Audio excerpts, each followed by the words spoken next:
What's up, everybody? Welcome to Season 2 of Escape Will Make Me Pod. Today, we talk about spooky times in Marathon.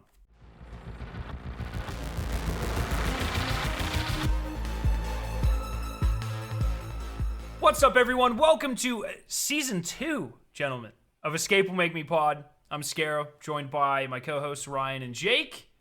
How are you guys doing? Living. What's up? Gaming. I'm a streamer now. The first pod, and I don't think this is in our show notes, but this is the first pod back after live Escape Will Make Me Pod. Yeah. That was sick. That went well. Yeah. That's Yeah, fun. that was People fun. said they wanted to do it more. Yeah, well, it's hard with Destiny stuff being dying, but we're actually getting the next couple months are gonna be very weird for Marathon stuff. I think we'll make it work. I don't know, and I know people don't like when we talk about Destiny, but it's relevant to our lives, so you should care because it is what it is. It's Hey, relevant speaking to our of lives, and Destiny I 3, maintain that it's gentlemen. relevant when the same company made it. It's relevant. Speaking of Destiny 3, Summer's Games Fest. That chat was crazy, eh? Yeah, that was wild. 2.5 hours, 450K, not 450K, that'd be ridiculous. 450,000 people watching. Chat only we want Destiny 3. Pretty incredible. Yeah. I don't think it needed to be spammed during the day of the dev stream. But during SGF, it was nice to see. The thing about protests, Ryan, it's more about the disruption you cause I agree. than the platform you use to cause it. I agree that is the purpose. I stand on the picket line fence with the chuds in our community. we need to get Yes. the Destiny 3 spam in Pentagon briefing room live stream shit where there's Hey, comment, just random newsroom. Yes, Hashtag we want inconvenience is the point when you're petitioning. I agree. Hashtag we want Destiny 3 in the comment section of this video. We all know Herman watches this, and that's the best way to get he's a your- weekly listener, so and he calls in. He sends us fan mail every week. Hashtag Yep. Team who do you think Scarrow9. is signing Jake's checks It's true. every week? True. The official Marathon podcast. I think it says up here in the new one. No. Right? No. Oh, once again, thank you to Candor for the very quick turnaround. I approached him with a very unreasonable time frame, and he cranked it out even faster than that, which is incredible. So the new intro and the new background graphics done by Candor, I'll have that updated, the links down below. He's awesome. He does a lot of really, really great stuff. So thank you to him. It looks fantastic. Fits the theme, and we're looking fresh for Season 2. For Summer Games Fest, any announcements that you guys are excited for? For me, I'll lead off with, and people are gonna roll their fucking eye. Can you guys guess what my favorite announcement from Summer Games Fest was?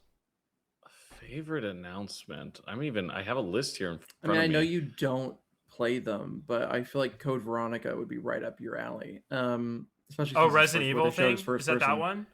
Yeah, the first person Resident Evils, I think it's wild that you have not played, considering that your reason for not playing them is like third you person. you know that Dead Space is the closest and that was built based off of Resident Evil's success. Now that's how you sell me on a video game, Ryan. Truly, as somebody who came to Dead Space first and then went back and played all the Resident Evils, Dead Space was built to emulate Resident Evil, but in space. Dead Space, more than Silent Hill. Silent Hill's cool. I like but for Silent Hill. me- I like Silent Hill though. Okay, so then Resident Evil is just Silent Hill, but with more of the survival crafting aspect of it that Dead Space has. I'm about I'm to gonna have a say lot of free Alien. time. I'm gonna say Alien Isolation 2. That's up there. Or That's Monster Hunter? Are you a Monster I need Hunter to play that guy? game. No. I'm a Monster Hunter guy. I'm excited for that expansion. Although Wilds was not great. My least favorite of the three that I've played a shitload of. My resting heart rate while watching a Monster Hunter trailer never has peaked above 45 BPM. If you're not a Monster Hunter person, that makes sense. Jake, are you a Monster Hunter person? No, I honestly, it looked pretty cool though. I've tried to get into it a Jake, few do we times. need to play man. Monster Hunter together? Do we need to co-stream Monster I will Hunter? try it. I get so lost in the sauce, bro. It's like a million need some- menus. I'm just trying to yeah, pet the it cat. sucks. I'm trying to stroke my blade. There's a lot going on. Okay, and this is gonna sound awful after I just diss fucking Monster Hunter, but it was the Pal World 1.0 update. Oh yeah, of course I should have guessed. There was I didn't even know there was a Pal World thing. The full release of the game finally after like 3 years in pre-release. Truly wild. And they have not been sued to oblivion. Well, they have. I know they have, and that's why it's taken so long. But I'm actually like genuinely, I have a few hundred hours in Power World, and it's so lame, but I love it. It's just so much fun. As someone who played Pokemon pretty religiously until Black and White, and then just kind of fell off, and I played a lot of Pokemon Go. Power World really was like, how did we play the same generations when I'm like 5 years older than you? I don't know. My first Pokemon game was Emerald. Okay, that's the best one. So congratulations. I agree. Platinum's pretty close though.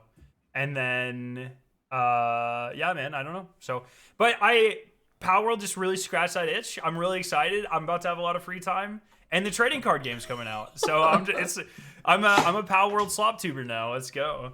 I might even make like a VTuber skin that's just like my own Power World pal. Like I make my own. Your own legally not distinct Pokemon. That's exactly right.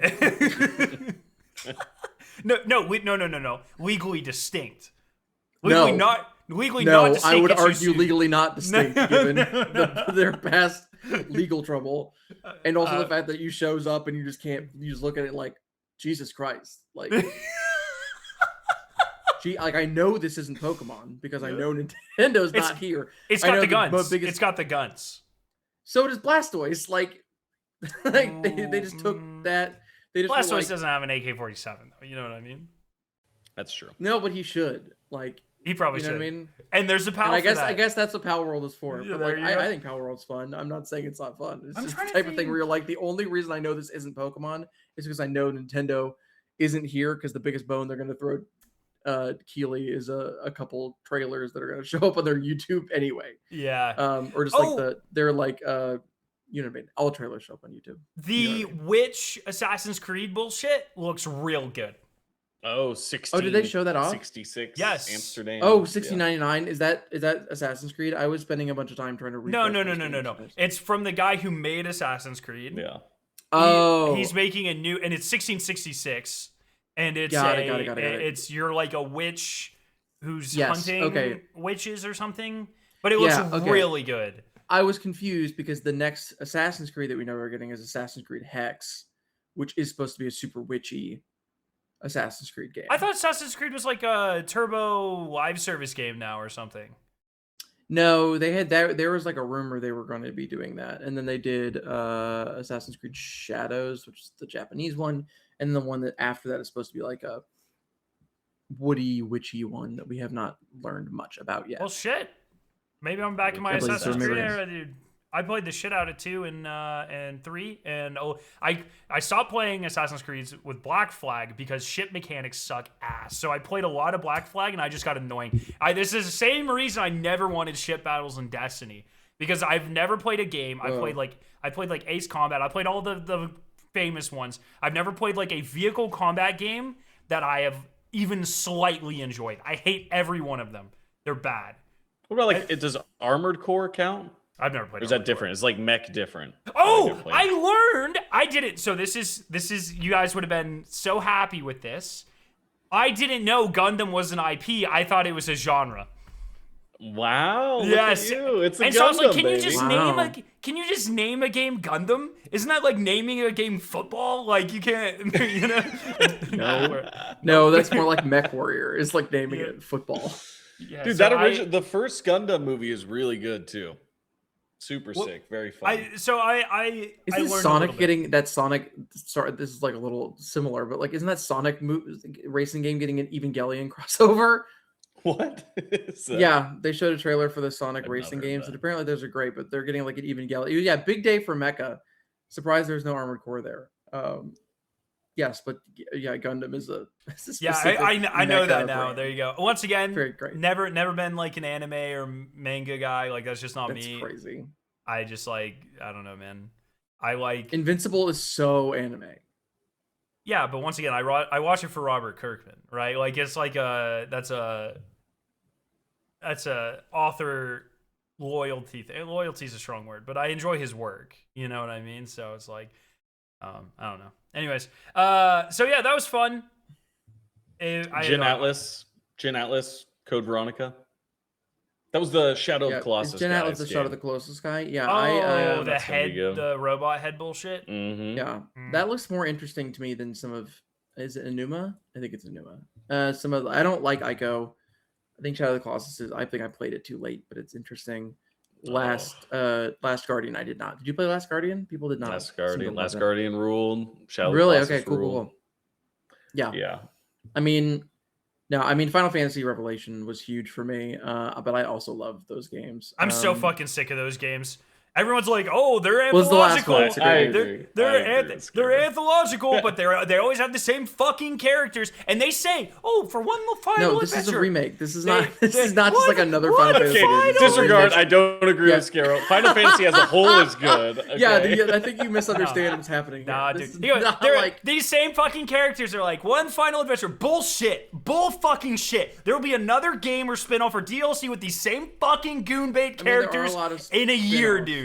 I'm sick of it. I love the idea of this coming from Scarrow, who famously loves Bungie games, which are literally the same premise on repeat over and over yeah, that's again. True. Bungie has made kind of the same game for like Marathon is Halo. Well, maybe I need to fucking move on, bro. I don't know. I don't know. I'm just so sick. Like it's just like.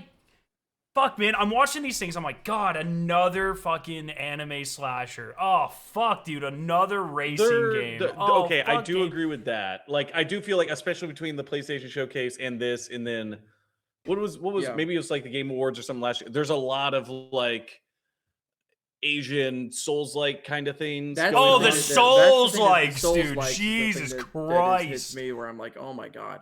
Like, we got like Mortal Shell is kind of interesting, but like. We got Mortal Shell. We got Lords of the Fallen 2. We got like Stellar Blade. You can jerk off even more to this one. Like, it's just like every single thing is what that is a gooner game. That's an actual gooner. That Stellar Blade is an actual gooner game. No, I understand. But have you the Discourse for the last 24 hours is that even fans of Stellar Blade are like, you made this character look way too young. Oh, I wasn't paying attention to it. Yeah. No, she's just in the body of a child, but actually, she's 1,000-year-old. Yeah. I don't know. It's like I never want to be the guy that's like yucking on someone's yum. Like, I don't care. If you like these games, I'm happy. I hope you enjoy them. But they're killing my favorite game, so I'm going to be a salty bitch about it. You're telling me we're getting 10 more fucking car racing games? Are we 12? Take that money and put it towards a good game, like Destiny 3, so I can be like 12, bro. That is like hilariously accurate of fucking Destiny brain, correct. Bro. Like, I racing agree. As a huge Destiny person, yes, I agree. There's just like an incredible racing game that just came out too, right? The new Forza? What's the Xbox one? I have never understood any of these. People are infatuated with them. How many ways do you need to see fucking hyper-realistic water like drip off your windshield, bro? I'm preaching the choir. I'm not a huge racing guy. I don't fucking get it, dude. All I mean is like, regardless of look, if the community's making a stand to be like, we don't want to goon to this, yuck, then that's great news to me. But you look at the box art for that game, and it's like the box art is literally just like her ass. So like. That's at the very least the developers are like, people love jerking off to the first one, so we're making another one for the discourse that was the most obnoxious discourse. Like Stellar Blade 1 is fine. It's like a totally acceptable Souls like slasher game. Yeah, that was just co-opted by the worst people ever to be like jerk it to this game. Meanwhile, I'm excited for bro. I'm excited for the God of War game as well. Like dude. I grew up as an Xbox kid, but like I would always watch the cinematics for God of War because I was like an edgy teenager. I was like, oh, killing gods. I can't wait till they bounce over to other religions. You know what I mean? Like I was like that type of high schooler. And then did you make God of War 2018? I've never played any of them, but I've watched all of them. Like still to this day. Because they released on PlayStation first, I just go and I watch like all the cinematics put together because I think it's really. You did that for 2018 and Ragnarok too? I've done them for all of them. Yeah. Hell yeah! Honestly, that's great. Man.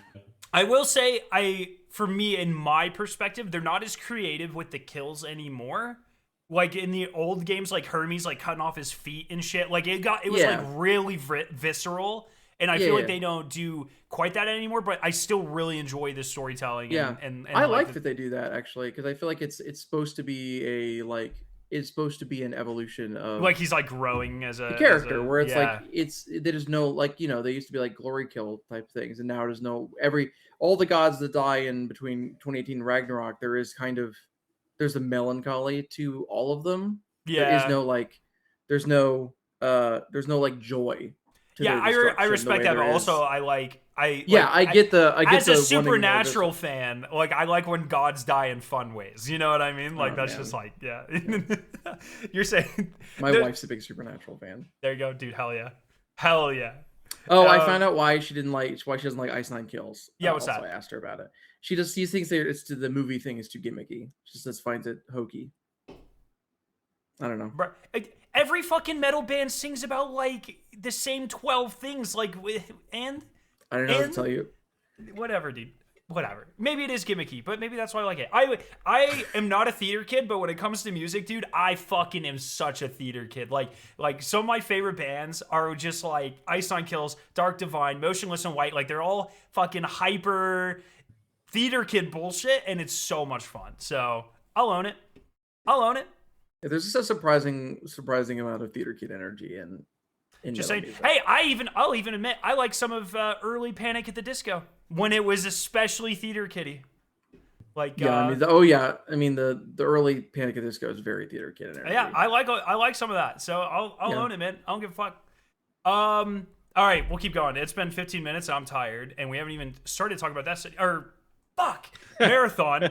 Marathon season 2. Nightfall has launched. Let's just I want this to be very short. This section right here, on a scale of 1 to pleasantly surprised, where are you guys falling with this season? Give me a 20-second elevator pitch about how you're feeling about this season. Run it, and then we'll break it down. Brian, that's a very complex question because no, dude. It's very complex for what you're asking, because I think a lot of the content itself is really excellent. I think a lot of the stuff that needed to go well at the start of the season did not go well. And I think that like the content's great, but I have some criticisms for things. But love the Cradle, love Nightmarsh. Disappointed in story, contracts, and most importantly, all right, too many words. You're cut off. Economy. Jake, the loot economy is in shambles. Okay. Cradle good, Nightmarsh fun, gameplay still fantastic, story stuff not really anything there. Meets my lower end expectation that I was thinking of, I would say. Okay. Mine's more from a gameplay focus because that's what I mostly care about. Stories for nerds and all that. I was going into the season thinking I thought it was going to be kind of a sleeper season. And then I walked out of day one being like, holy shit, they kind of shattered my expectations in a really good way with Nightmarsh. When you say day one, what day are you talking about? Fucking day one. I don't know. Like when the servers didn't work. Okay, that's what I was saying. No. Well, I guess, okay, mostly day two. I had some pretty good runs day one. But yeah, we'll say after a full day of playtime, then I walked out of it with being very, very, very excellently surprised, which is very not common for Bungie releases. It's kind of a weird thing for me, but it was good. Are you usually disappointed like at the end of an expansion day at Destiny? I am usually disappointed by the lack of surprise at the end of a expansion day in Destiny. I think Destiny days, and I'm gonna say Marathon launch and Cryo were all very very predictable. I think Destiny, you were at the studio as well. I'm sure you would have had a little bit more surprise under different circumstances, right? A little bit. Not that you knew what was going on, but like you're I didn't kind know of any of the more puzzles. entwined. I didn't know the extent of anything. Like every time I've played Cryo prior, everything was turned off. I didn't know about the security thing. I didn't know about the batteries. I didn't know about the nitrogen. I didn't know about any of that. I was just like and like for me, you have to understand, like the main thing I look for in game, skill expressions and like puzzles and secrets and like mechanics and stuff. And like Destiny has been hyper predictable forever. It's been like since Corridors of Time, which was 4 or 5 years ago. There's been, I can count the number of big surprises in Destiny on one hand. You know, it's a very predictable game. And then with Marathon, like I think it is a lot of my copium like going up to the game is like this is the perfect canvas for them to do surprising stuff, live events and stuff. And I think they've been doing a good job towards the end of season 1. But like when the game came out, there weren't many surprises. Like it was just an extraction shooter. It was a good one. The gameplay's great, but like it wasn't very deep. And then Cryo came out, and we were having this conversation prior. I love the puzzles of Cryo. I love the flow of the map. And it's a very complex quest, but it's a very surface level quest. Like there's not a lot of side Easter eggs on the map. There's not a lot of references on the map. It's a very straightforward, very predictable quest-like experience. And the sort of discrepancies there come with your interactions with other players. Whereas Marsh has a lot of side Easter eggs, has a lot going on that I didn't expect. And the main driver of that is actually, or like deterrence of variability run to run, is not interacting with other players, which I did not expect at all. And it was very surprising in a pleasant way, especially because I had already tempered all of my expectations because I thought this was going to be Marsh but dark. And I think they did a really good job of being like, yeah, fuck you if you thought that. And this is probably the most like it's weird because I don't want this to come across as like this is the best content Bungie has made in 5 years, but this is among the most surprised I have been by Bungie content relative to my expectations in a number of years for sure. Which is my expectations were significantly lower going into this for sure. So yeah. So very positive. Like an 8 or 9 out of 10. Oh, that's hard. There's a lot of factors that go into that. You're the one who posed the question, bro. For a season that I thought was going to be a nothing burger, it's definitely high. If I walked into this comparing it to season 1 launch in terms of like actual things to do, it's going to be lower, right? But I thought this was going to be a filler season, and then it's like, oh shit, this new map's actually kind of awesome. I don't mind that we didn't get a new map as much. Dire Marsh is by far my least favorite map in the original game.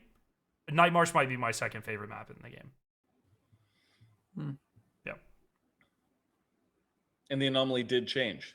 It did pop up in a yes, few I new just places. want to point out that last week and on Monday, when I was saying that there was definitely going to be some anomaly behind AI, you guys were like, no, that was just a trick of the camera, and then there definitely is. So once again, is it behind it? Oh, I guess it's in the water. It is in fact in the water between. I'm gonna need a fact check on this because I don't. You say you guys, but I don't think I had an opinion. Well, on we this. talked, and the first time we talked about it, you were like, "Oh yeah, interesting" from the trailer, and then the full trailer came out, or there's like an image of it, and the full trailer came out, and you're like, "Nah, it's just an angle." It seems largely. Oh wait, Skiro, I know you've gotten gold because we'll talk about the fucking. But have you dumped your gold yet? I heard him talking about it. I have it. I'm really glad you brought this up because I was saving it for tonight. So I wanted to do this in front of Ryan, and I was going to forget. But yes, it was a gold circuit breaker. I have it.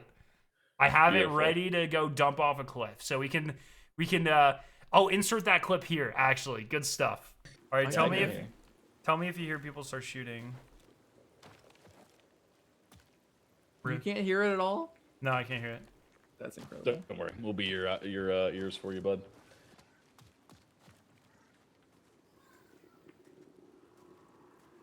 I mean, if you killed someone with it and then threw it off, that would be the most aura that you could possibly. Yeah, well, there's no way that shit's happening.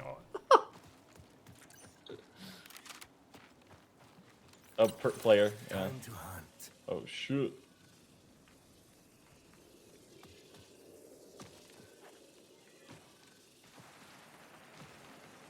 Yeah, they're fighting over there to your left on the other side of this.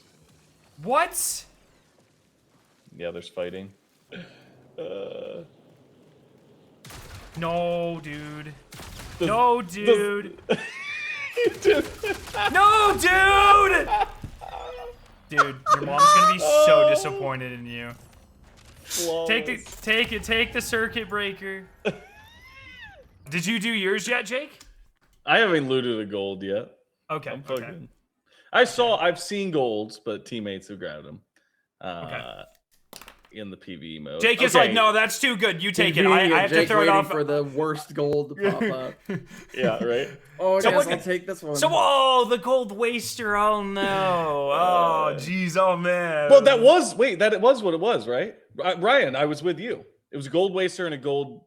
Oh, we can't really dump the value. Oh yeah. Yeah, it was a gold waster. It was a gold waster. Yeah, it's got to be a weapon mod or. So I didn't grab that. See, that's not good. Or something. You should have let him grab that. No, wait, no, you shouldn't have. I don't think I took it. No. Okay, whatever. Good job. I think the only gold I have is I pulled out a gold long shot, but I fed that to the worm, which turns out was the correct choice. Given that it's been nerfed now. So the only gold weapon mod in my vault I have right now is the Halo CE Magnum core. Which I want a Magnum got a big glow up, so D54 so much. Yes, it did. Oh my god, I've been using the Magnum a lot too. I've not used it in PvP yet. Is it? Dude, it's I don't know what I didn't whenever the patch notes are like, oh, we increased the angle cone by like 1 micro Johnson. Like I don't fucking that means nothing to me. Like I play the game to see if I like the changes or not. They added, I don't know what I haven't gone back to see what they actually did to it. They must have added a fuck ton of bullet magnetism to it because I was hitting shots I should not have been hitting. It felt great. It feels like the Halo Magnum now. Like it actually feels like it just zooms right to the head. Yep. Yeah, it like I started using it as if I was shooting like a Destiny hand cannon. I was like, oh yeah, oh yes, oh yes. Which is how I feel like how it always felt like it was supposed to feel, and then it just I get into a PvP engagement with it and be like, I don't know if I hit any of those. I feel like I should have hit all of them. Are you guys playing a lot of like PvP stuff, or are you just running the sponsored kit mode? Like, what are you doing primarily? I've been about 50-50, I think. I've been 50-50 because I complain when we're just doing the sponsored kit mode because it's so fucking boring. The farm is so unbelievably boring to me that I'm just like, that we'll do it for like half of the time that we have with my friends and be like, I gotta go do something else. I gotta go do another contract or another, like, fight people on a map or something. I can't do the triple triage for more than like an hour. It just one thing that we've been doing to help switch it up is we will run contracts while we're doing Night Marsh. Yeah. And so we'll, and one thing, some of that. A lot of like my playtime, especially today and yesterday, like I've just been playing solo, and I'll load into Night Marsh if I can. I'll complete a contract, I'll die, and then I'll just keep ripping them like that. Or I'll just, if it's on any other map, I'll load in solo and just like I played way more solo this season already than most of last season. I don't know. I'm just kind of vibing. The really like. Admittedly, as we talked about last week, I am very disappointed that 98% of the narrative content is just doing the same priority contracts again, and I'm super turned off of like running through those contract lines again. I do not fucking care at all. So I literally might not even do them. I think it's so incredibly lame. I'm gonna stand by that. I don't think the limited contracts are that good. I think it's a lot of Jay That's and I my talked about issue. this. I think it's running pretty much the same shit over and over and over again. Well, how about just for context for people who aren't engaging with the game, like, or they're trying to do priority or whatever it is. My understanding is right now, and based where I'm at, I'm like level mid 30s. I haven't played as much. My wife was out of town this week, so I did play quite a bit, and we streamed quite a bit. And I've looked at probably 50% of the new codex entries that have been added. I've only been focusing on the limited contracts. I'm probably a little over halfway done with the Mida ones, maybe just under halfway done with the Traxxas ones. So we didn't get any new priority contracts. There's some environmental storytelling details on Night Marsh, especially after you fight the new Warden boss by doing the lab and upper complex. There's some cool stuff like drawn on the window there. You can infer stuff. But in terms of like actual, like the progression of what's occurring in the game right now, we got limited contracts, which are separate, the third row, separate from standard and priority. And all it is, from what I can tell, is when you first click on them, you get like a 3 or 4 sentence thing from Vulcan and Gantry. It's only for Mida and Traxxas, and they give you like the UESC are up to no good. At night, they're looking at the anomaly, and Gantry gives that, the Mida skew, the Punk Rebel skew, and then Vulcan gives like the business class skew. And then what you do is you play, I want to say like 15 to 20 standard contracts, which are separated into 2 groups.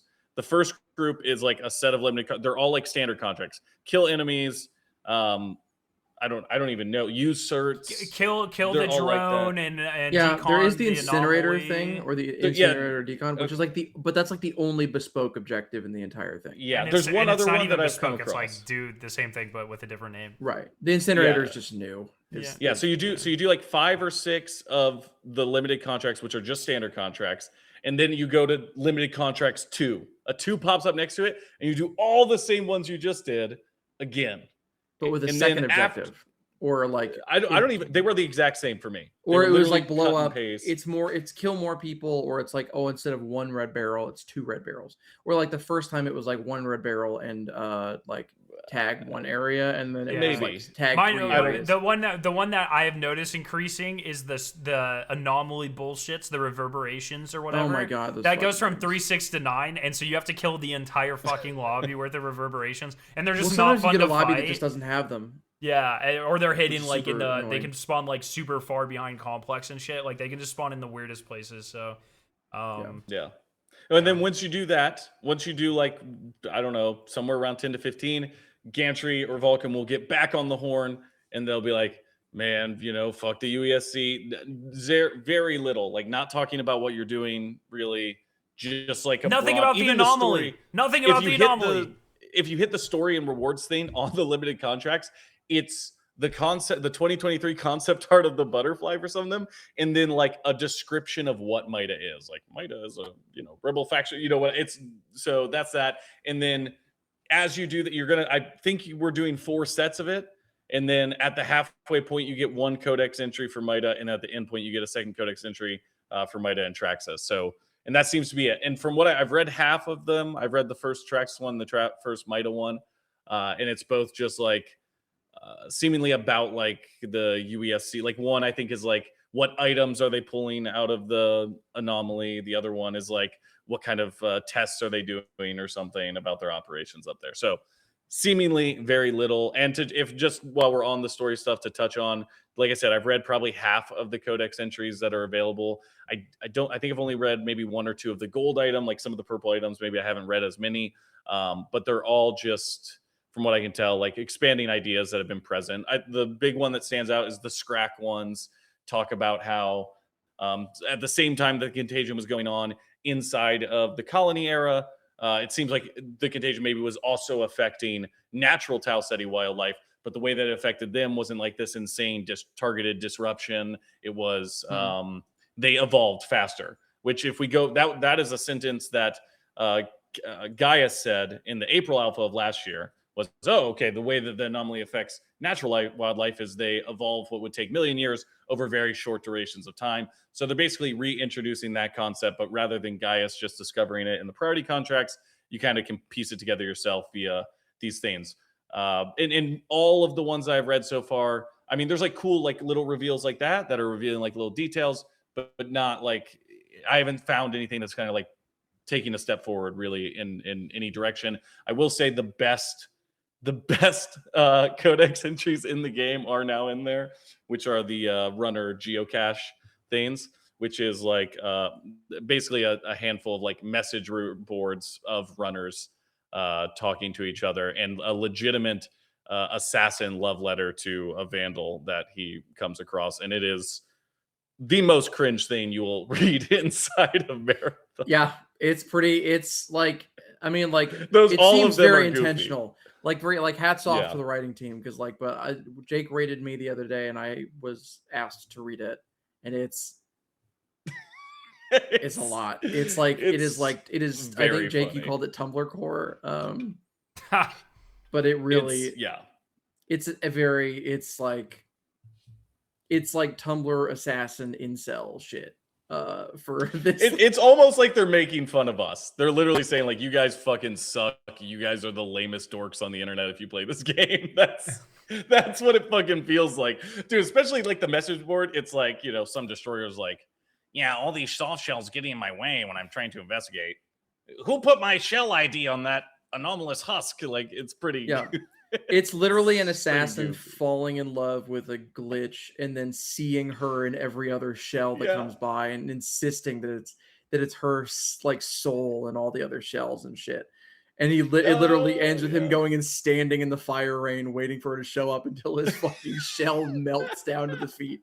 It's so unbelievable. It's like so upsetting. She like kills him at one point, and he talks about like the blue blood exploding as she plunging stabs into him. It's like very sexual. It's incredible. Sick. So that's fun. That's there. I think this has definitely been easily the most disappointing part of the season. I did a huge rant about it last week when we came to the revelation that it was probably going to be like this, so I won't rehash that, but it just needs to be better. It just needs to be better. And that's just like, that sucks when I am enjoying the gameplay aspect of it so much. I think Dire Marsh is very well done, and we'll talk about that here in a second. But this feels like the equivalent of like a major update in Destiny speak where nothing happens. And it's a little frustrating because it's like the USC probing the anomaly is an awesome idea. Zombies showing up and fucking anomaly reverberations. These are awesome ideas that are not being explored at all, or at least from my perspective, barely being explored, and that's lame. So it's like I don't know. So we should say, like, obviously maybe there's some really crazy reveal, in the later stuff we haven't seen. Maybe they add something later in the season, maybe cryo brain stuff, but like it is hard to like get excited about like we're getting these new skins that are like Arachne themed, and we're learning about the different houses that Arachne has and how they operate a little bit differently, or we're learning about a new set, like we have a new personality matrix, a different series, or whichever word that they're going with for the thief shell, right? We got one where it's forgot. Yes. They're samurais, so they think it's like a sin to take on, become a runner, but they do it like so that they can separate other runners from their consciousness, and then they kill themselves. So this is cool. Something the yokai that's thing, really a whole other like series of thief. Yes. Yeah. This is something that we should expand on, because this is great for listeners. So like Bungie, like they heard all of our feedback about the lame ass cosmetics in season 1, and they were like, all right, here you fucking go. Yeah, and there's like that shit up. There are some insane cosmetics, including like an Oni themed well, that's hard. A Japanese Oni themed thief skin, which looks sick. Demon devil looking shit that you would expect. And they also took that opportunity to be like, shells can be different, and that's what Jake is talking about. So that's really cool. Yeah. So I know they had talked about series, like the series and names being able to be different, but I assumed that would be like we would get other shells inside the same like class identity. I wouldn't be surprised if that happens too. True. Related. That was just surprised they were already doing it with the yokai stuff. What is Sentinel's like upper shell name? I don't know. I just unlocked. I need to extract like 2 more times to get his intel entry, and I just unlocked his stuff for his abilities, which we'll I was circle waiting back to around ream when I streamed. Yeah. So yeah. My concern with the story and contract shit is it's like I feel like I've grown accustomed to seasons being relatively minor events story-wise in something like Destiny. And I know Destiny mentioned or whatever, like it, but it's relevant in this case. Like Destiny also had like 3-month seasons, and I was used to the idea of being like Bungie does really minor movements, side story type stuff during seasons, and then every expansion we get a big one. There are no expansions. Right, exactly. But and what's partially what made something like Lightfall so frustrating is because it was like, oh, this is the big moment. We're gonna move forward here. And then very little forward momentum actually happened. We basically ended up right where we stopped. And that's what was frustrating when there was no forward momentum in the big movement, because then you knew there wasn't going to be any major forward momentum in the story for a year. And they spent like the seasons after Lightfall trying to adjust that feeling. So it felt like something was moving and to mitigate its success. But there's no equivalent of that as far as we know in Marathon. So like when are we getting a huge priority contract refresh? When are we getting, like, I'm fine with playing the priority contracts again. My biggest disappointment in that is that I have replayed some of them, and they've taken, like, they took one of my favorite one of, I think it was New Cal, of like one of my favorite contracts, one of the first ones that I ever played that I was like, oh, these are like really involved, can get really involved and cool, which was the go to the bunker by South behind South Relay and download the coordinates, and then you have 3 minutes to race up to North Relay before the commander spawns to kill it. They completely gutted that contract, and so now you just summon a boss with no timer into South Relay. Right after do the South Relay. So you do the South Relay bunker, go into South Relay, kill a commander boss, and that's it. It's over. Like, so it's just like they to make some of them easier for people, which is good. I think they ended up gutting some of the more interesting ones, but it's like that's frustrating or whatever. But when are we getting? But I can handle doing them again. I can handle doing them again. I can handle it just like shouldn't be the minor main movements. content. That's the thing. It's I just just like need it's to know fine. when. It's just fine if they're replayable, but it's if it's the it shouldn't be the main. It is now the main gameplay arc. Early season is replaying the same shit with minimal new shit, and that's exactly what I ranted about last week. It shouldn't be that. That's not good enough. So when are we going to move forward? Yeah, it's not acceptable. Every season should be a meaningful move forward in the lore, and it should feel like we are progressing the world forward. And that's just I don't even feel as, I mean, I story wise, I agree. I would like to see them explore some interesting ideas to do meaningful push forward. But like, I'm not even someone who thinks like we need all new priority contracts every time. Like, that's like not something that most other like extraction shooters aren't doing or anything. It's not like we have other like full examples of, oh, they redo the priority contracts every single time or whatever. Like, I would love that, but I understand if that's not the reality that we live in. But I need to know that at some point it's going to happen, that at some point we're getting a whole new refresh of priority contracts. And without having any kind of like big tentpole release to look forward to next March or whatever, that's when I start to get antsy about it being like, so we're just going to do this forever? Because that's when I start to have a problem with it, especially if they're making them, I don't want to use the term dumbing down, but kind of what they did for accessibility, which is good. But like, if they're going to take those early ones and make them easier and easier and easier over time and remove any of the friction, then even some of them that are mildly fun to play are just going to get worse and worse to the point where it's like, I don't want to do this. I'm fine doing them again now.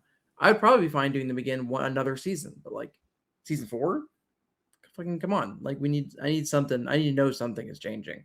And so, yeah, like the story stuff is like a huge bummer also, but like it would be a big difference for me if I knew something major was going to change at some point soon. Yep. Yeah, all right. It would be different. It would be different if like so much of the pre-release stuff wasn't built around the world building and narrative kind of stuff that they were setting up. I agree with that. Because like ultimately, if this was like a Valorant or an Overwatch or something where it's like you're playing a competitive game, there is a world and maybe you get little cutscenes and there's details you can infer. I don't really think it'd be that big of a deal, but I do think a certain element of the kind of like idea they've presented was a little bit more focused on like this idea that Bungie does deliver like thoughtful kind of story stuff, sci-fi people fuck with. So I don't know. Yeah. All right, we spent a long time on that. We got a lot more to get to. Let's talk about some freaking cool shit. Logging in and seeing the UI has been completely changed. That was cool. I think the new main screens, everything. There's a couple things I'm not a huge fan of. I don't like that shell select is the first option. I wish it would take you right to your vault and stuff like that. But I think like all of the UI changes, the codex looks awesome. Being able to access stuff as you're loading into matches is really cool.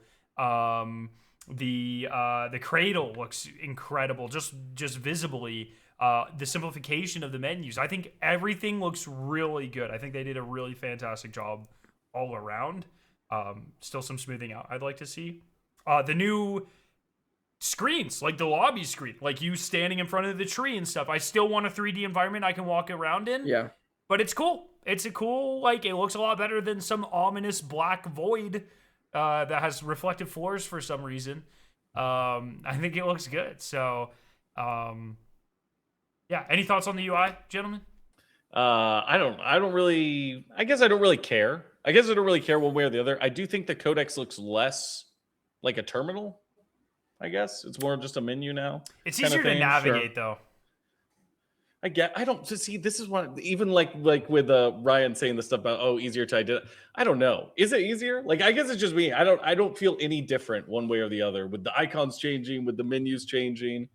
I don't feel like it's easier or harder. As someone who spends a lot of time in the codex, flipping through. I guess you do too. Yeah. I guess you do. Who are you talking to? Yeah. Well, I'm like constantly checking challenges and shit. I think it's easier to navigate. I think it is. Okay. I see what you're saying. It doesn't feel terminally anymore, which you're definitely right about that. Agreed. But the readability I think is a lot better. One thing that does piss me off, this is such a small nitpick. If you complete a seasonal challenge, there's like a highlighted seasonal challenge spot, and then there's like all the challenge spot. And if you complete one seasonal challenge, it'll put notifications on both, and it'll say you unlocked 2 things in the codex, even though you only unlocked 1 thing in the codex. And that pisses me off. I'm like, I accidentally got another challenge done, sick. And then I got totally jebaited. That happened like 10 times, dude. I hate that. Doesn't matter. I knew that's what you were gonna say as soon as you started on that. I, as somebody who likes to listen to the audio logs but doesn't read all of but waits until Jake puts out a video to learn about all the other stuff. I really appreciate the lore codex entries are way better at like telling you whether something has just audio or just text. It gives you really good expectation on what you are like setting up for, and being able to scan through stuff like in the middle of it. I didn't hate the UI at launch. Like, I thought the UI was totally fine. The UI complaints were kind of confusing to me in a lot of ways. But that's maybe just because I've been playing the game for a long time. But it seems more readable. It seems easier to use for people, and I think that's ultimately good. And I also don't hate the changes. So like, win-win. My primary issue is kind of with your Scarrow, which is like the clicks it takes to go from shell to cradle annoys me. I wish it was easier to get. Yeah, why is cradle not a thing up top? I don't know. Why do I have to go to the shell? And then it's like also. I don't need the vault armory and shell select on the main screen. Like, one thing brings me to my inventory. I can navigate. I don't know. It's a little much, but it's whatever. Also, I complained about this last week, and I had a bunch of people in the comments being like, "It's not going to work that way." It's suggested that it's going to be a loadout based system. Did you watch the trailer? It's going to be loadout based. Oh, the cradle I hate to be right. Wish I wasn't. The cradle is universal. I think that was a concern we pretty much all brought up, I think. Yes. That but people are specifically directing at me that it's not going to be, that it's going to be a loadout based system, that it's clearly going to be a loadout based system. And it's not. It doesn't, but ultimately it doesn't fucking matter, because like half of my friends list is done with the cradle anyways. They got that shit full. Like, well, you still can't like, max it out. They got enough of it, like whatever, right? You still can't max it out. What is the max level? 60 70. 70, which is actually worse, because it means then if you're like doing a no melee or something while you're on like a triage or something like that, and then you swap to a destroyer shell where you want to have a higher melee stat, you have to like then unclick everything, or like it's just like super cumbersome. And the fact that there's no shell based specifics on cradle is like very obnoxious.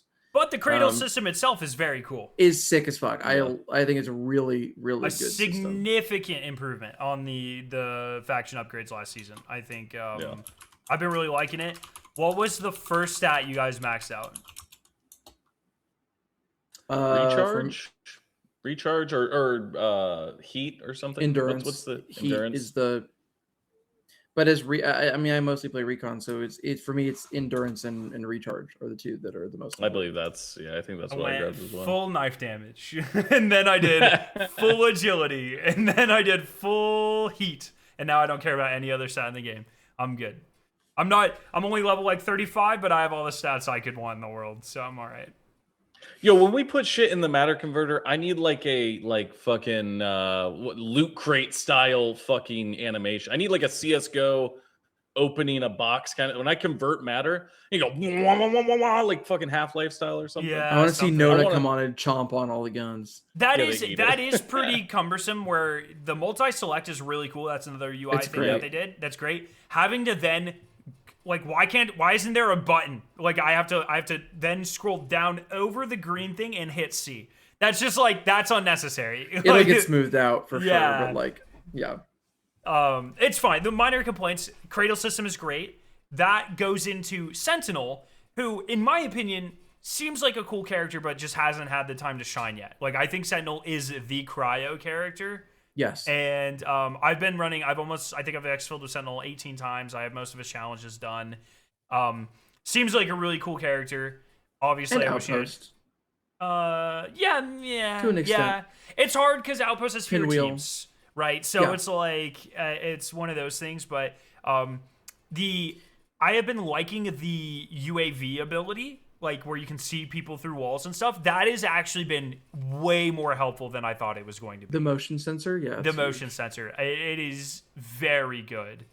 And so I've been using that quite a bit, probably more than either of his other abilities. So, well, his ult just isn't really useful at the beginning of the season when everyone doesn't have a million grenades to throw at you. Yes, it is nice on Night Marsh if you're doing you have a quick run to the final exfil if you're doing the sponsor kit mode, and for whatever reason they decide to spawn 15 rocket drones in this map, and so if it's raining down on you, you throw one of those things, and that can be pretty nice. But other than that, it's yeah, seems like a fine character. Is his voice? I think his voice is still modulated though, Jake. Does it? It doesn't not sound. I think it's to be honest though, I've like almost exclusively played Night Marsh. Okay. So all the voices are kind of distorted. Mm-hmm. So I don't think when I played it on the other maps that it sounded crazy. But generally my experience has been I'm running the sponsor kit mode to try to just bust through these limited contracts, and then I'll go to a PvP game, and then I'll realize I'm only running into purple shield teams, and it's like, okay, let me get my guarded exfil and leave and go back and try to see the end of these things before I dip my toes in more to this shit. Yeah. One, like new things that we got that were not Sentinel that I've been very pleasantly surprised with, the new guns. I went on record a couple weeks ago saying I thought the KKV was going to be busted and that the D54 was going to be ass if you're not on controller. I don't know about you guys, but I feel I was completely wrong. Like, the KKV is fine. The D54 is like my new favorite gun in the game. It's so good. It's so good. And Bungie has not a great history of making sidearm type weapons feel good on mouse and keyboard. The D54 feels fucking immaculate, dude. It's very good. It is so good. So I've been loving it. I haven't gotten either of the golds yet, but the D54 gold's got to be so busted. I'm so excited. The KKV gold, I think the KKV is pretty underwhelming, but that's largely because of its, like, unless you have a big mag for it, you just, like, at least against, like, blue shields or stuff or something, even if you're within ideal range, it feels like you're just short of killing them every single time. But the gold, I think the gold for the KKV is like, you heal when you heals you on shield breaks. Heal on shield break, and then also it adds 64 to the mag. So like, oh, I didn't know that. Yeah, it's a drum mag that adds onto it. So it's like disgusting. I'm curious how that seems like that might be fucking nasty. I want that. I don't know what the DSV one does or the D55, but or D45, D54, whatever. It's Trespasser. So after you you essentially build up, and then you can do a 9-round super burst. Right. Which is like enough to kill someone. So that's awesome. I'm so excited. Yeah. Jake, thoughts on new guns? Yeah, dude, they rule. Basically, just a coolness factor for me. I don't know like how good the battle pistol is like PvP. Really, I feel like I used it once or twice, and it felt like maybe a little weak there. But PvE, it's fucking awesome. Yeah, I think the bigger mag is necessary with the KKV, but dude, they just feel cool. They sound cool. KKV is probably the coolest looking gun in the game. Maybe that or the Circuit Breaker, I think. But yeah, it rules. I think they've done a pretty good job of the biotoxic disinjector. Yeah, the sack, the lemon, bro, the lemon. I think they've done a good job with every colostomy bag to the back of like a 3D. But every gun that came like or was inspired by the original games, I think is pretty rad, like visually and feel fun to use. The Waster prior to murder. It's was taken out back, but yeah, I think all those are pretty sick. When we get the alien gun? When we get the boxing glove? That's what I want to know. Yeah, I want hopefully season 3. They did say more alien stuff past season 2. I think True. I still think at the end of the season they start fucking with the anomaly even more. Season 3 we go into the anomaly and we get a new map. I'm like, that's my Uber copium. So I think that's there is a pretty strong, just as a side note about that, there is a pretty strong implication through the Valentine Cole logs that you get on Night Marsh that it appears to be a prison, that the anomaly is like a structure that is not designed. What I it seems to be pretty heavily hinted at. I think I need one more. Maybe I finished them. Is this where the 4 went? No, I think a working character's in there. I think the 4 not here. I think the 4 just left. They could be in prison, Jake. Got destroyed. Would it be more interesting for the 4 to be imprisoned? Do you think they're bringing the working character in fucking season 3? Like, I mean, that'd be sick.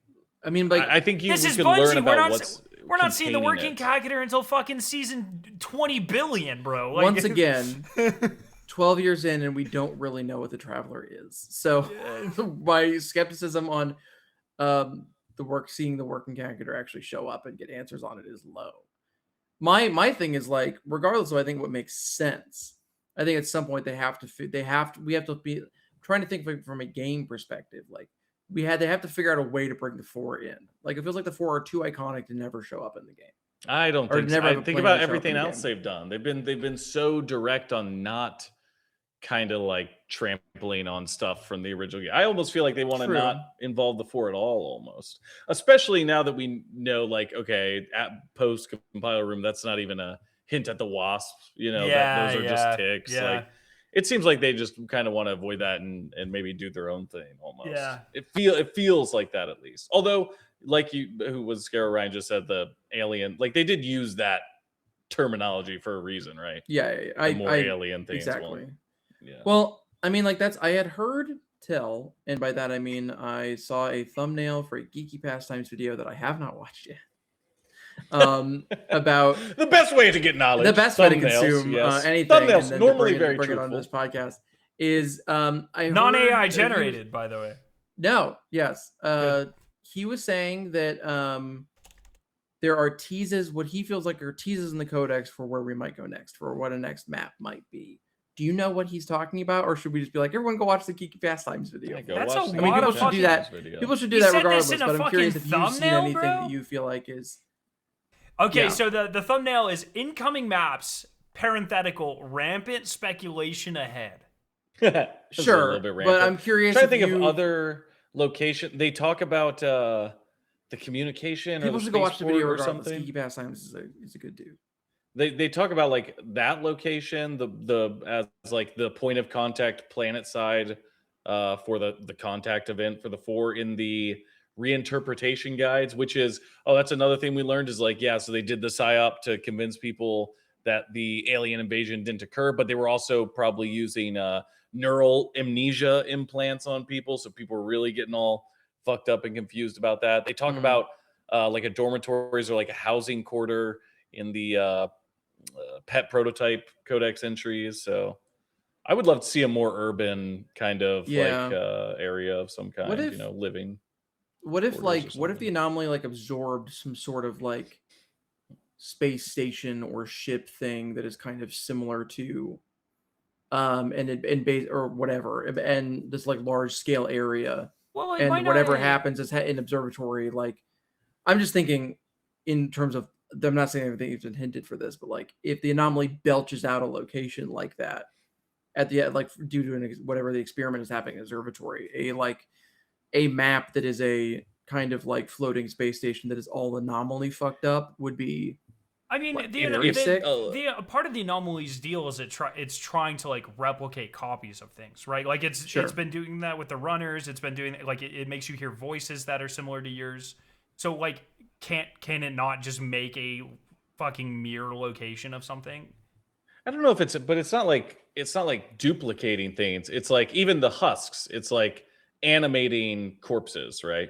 Or it's like it's mimicking voices of loved ones to persuade. I guess the question is how far does that mimicry go?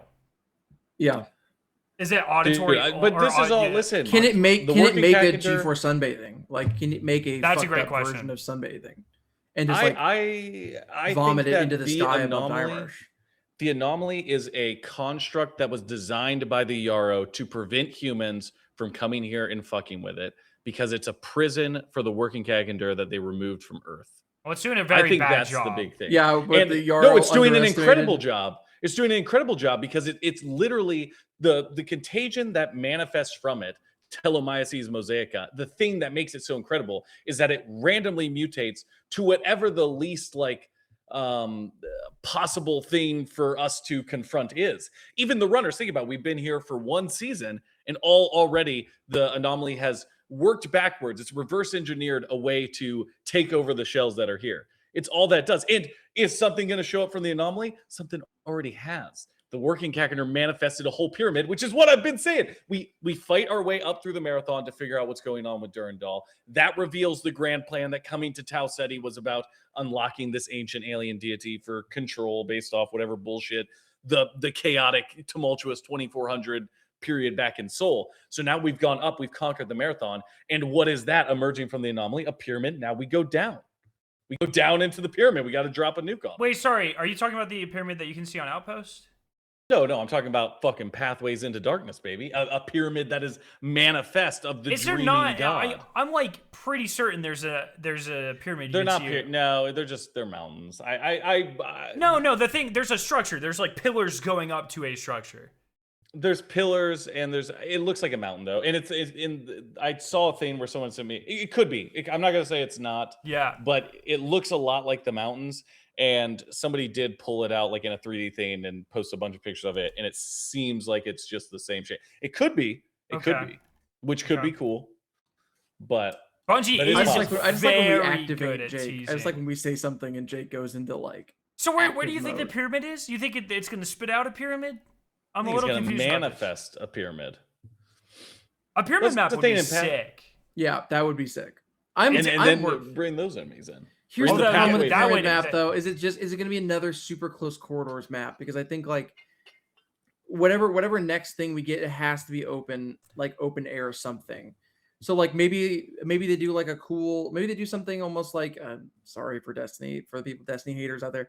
If they do something almost like a dissection of a pyramid where it like is raising into the sky, and so you get a piece, like you get an open like a pyramid plan or whatever, but it's open air. Or something. This feels very down in the weeds, but I just know it for sure is. I'm not saying it's not, but nothing would be more hilarious than pissing off Destiny fans then the season after you kill their game, you bring a fucking pyramid map into, which has been the staple fucking Bungie endgame bullshit in Destiny for half a decade. It's so crazy, man. People are like, I'm sick of the pyramid stuff. It's so unbelievable. The design language is so fucking cool. It's a little.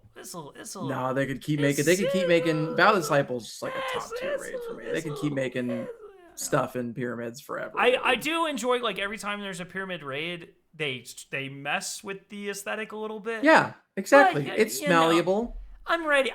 It's like it's a taxiderm aesthetic. When I said I was ready for other things, I didn't mean kill Destiny 2. That's all. Yeah, I'm saying. Yeah. I bet you'd rather like a pyramid raid now, huh? Yeah. Like another pyramid raid now. I would. Bet you would. I would. You know what the obvious answer is for this? The obvious answer for the next map is going to be the what we saw in the cinematic, the top down on the shoreline with like the 4 separate large facilities, like a big sandy like beach map. The beach map. That's cool. probably like the obvious one, right? Okay. Yeah. I mean, okay. Yeah. I mean, more of what I'm saying is like when I think, and probably Scarrow is also getting at when we're saying that it's not effective, is that I think the irony is like, but also this feels very much like the precursor race stuff that Bungie has done in other things. Is the idea of the Yarrow being like, oh, we will build this anomaly that will be dangerous for them and we'll keep them away from it. And now they won't do it.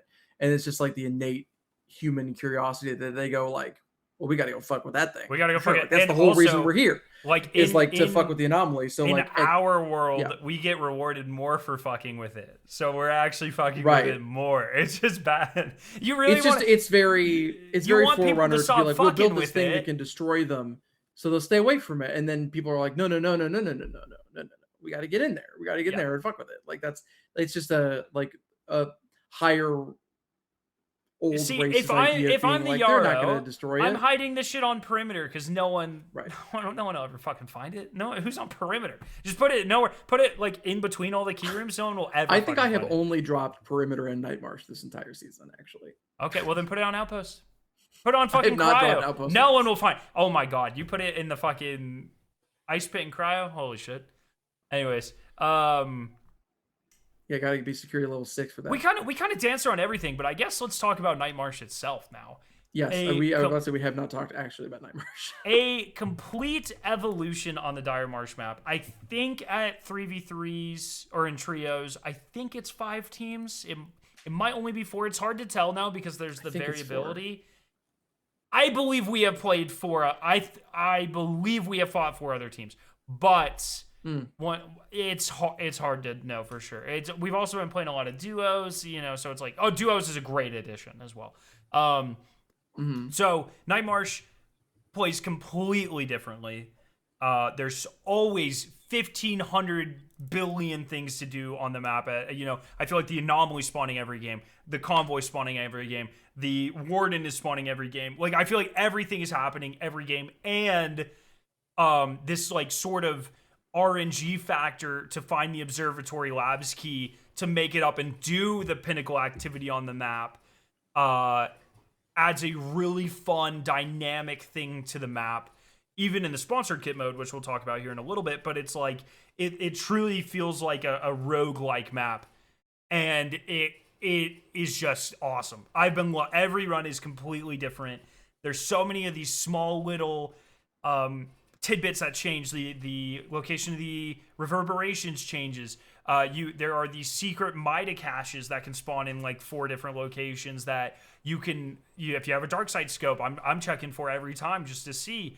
The tower location stays static, but where they end up putting their supply caches change, and so it kind of makes your matches have a little bit more of dynamicism to them. I'm like in love with Night Marsh, actually, like candidly. As someone who really hates Darsh, I've been really liking Darsh a lot. So, Darsh was always my favorite map. I love Dire Marsh. I like the long range combat. I like the movement around Dire Marsh more than any other map in the game, and I also love Night Marsh. So I think the puzzle, like trying to solve the puzzle in Upper Complex, blind was like I think the actual like design of the mechanics is genuinely more interesting than any individual vault in Cryo itself. I think it gives me a lot of hope that I was kind of disappointed when Cryo came out that all the vaults were pretty basic and kind of the same thing, and I was like, oh man, are we really just looking at like not a game that's not going to have more in-depth puzzles? And I'm not saying that like shooting the switches is deep or anything like that, but it gives me hope. But there's 3 layers, right? Like it gives me hope that the team that there's a lot more that they can do with marathons, like puzzle solving stuff, and it's really fun, like neat to see, and it feels like the speed at which you go in those puzzles genuinely makes a huge difference in your ability to like get it done or combat another team. Like those areas are super fun to fight players in also if you're going in it. I am like super duper impressed with it. Like I definitely get a headache after running Night Marsh too long. Like I feel like I had a genuine moment of dropping on perimeter after where I was like, feel like I could barely see, like walking outside after being in the dark all night, like for a long time, which is just honestly like super impressive from a design perspective. But I think the movement and the mechanics is all like we did a drop on Outpost, and I was like, since when is Outpost this fucking bright? It's bright, dude? Yeah. Like, it's crazy because that map's night. The previous night map, yeah. Speaking of the mechanics, like the fact that you can do the base level, blue mechanics, just clear and get to the center. Then you have the observatory labs key to spawn the boss. And then you have the red switches on top of that. And then you have the Niobe Labs style hidden numbers with the LiDAR scope on top of that. I think Marathon always plays best when there are multiple overlapping systems that you can interact with any layer of them individually.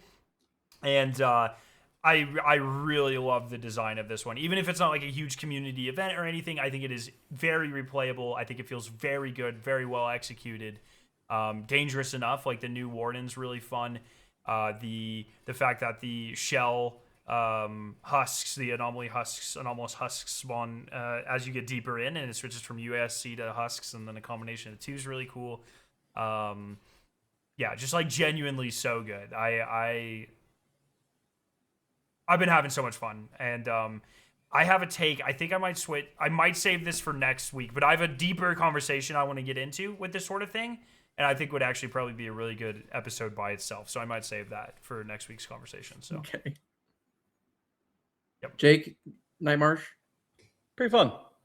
I think I got to play more. I have to do more of the PvP stuff to really like get a feel for it. But yeah, I think it's super cool. Upper Complex delivers. I mean, it's like hard to. I feel like it's hard for me not to focus on things where it's like, oh man, I wish there were more zombies. I kind of wish they were more of a threat. I kind of wish maybe there's a little bit more to the reverberations. They're so cool, but everything in there is so awesome. Yeah, I like the loop of trying to get up into labs. I like that there's more stuff to do. And I'm glad that they kept a lot of the stuff from the end of season 2. I don't know if like it's a guaranteed spawn anymore, but every time I played the other maps, I've seen like a warden in different locations. The rocket drones are there. I think the crash ship maybe is still there. So it seems like all the cool addition stuff stayed, and carrying over that concept into Night Marsh. The game feels better when there's a lot of stuff to do. And when you have the stashes and the multiple enemies, and you have the overarching goal, and like Scarrow saying, like stacking on top of each other, the little things you can do as you go through Upper Complex, I think it rules. They're definitely like dialing in on the fact that like the thing where that marathon like stands out in terms of if you're actually playing the game and engaging with it is like you have these maps that do have a centralized mechanic, and there is kind of like a PvP sandbox attached to it that also has its own complexity. But the game, I think, shines the brightest when you get to engage with those like internal puzzles that are different map to map and kind of force you to have like separate goals aside from everything else that goes into like the standard extraction loop of like getting loot, fighting enemies, fighting PvE. And so it's cool. It seems like they're focusing on that for sure. Yeah. Okay. Agreed. Yeah. How much are people playing sponsored Marsh though? How are we feeling about that? I've been playing it a lot.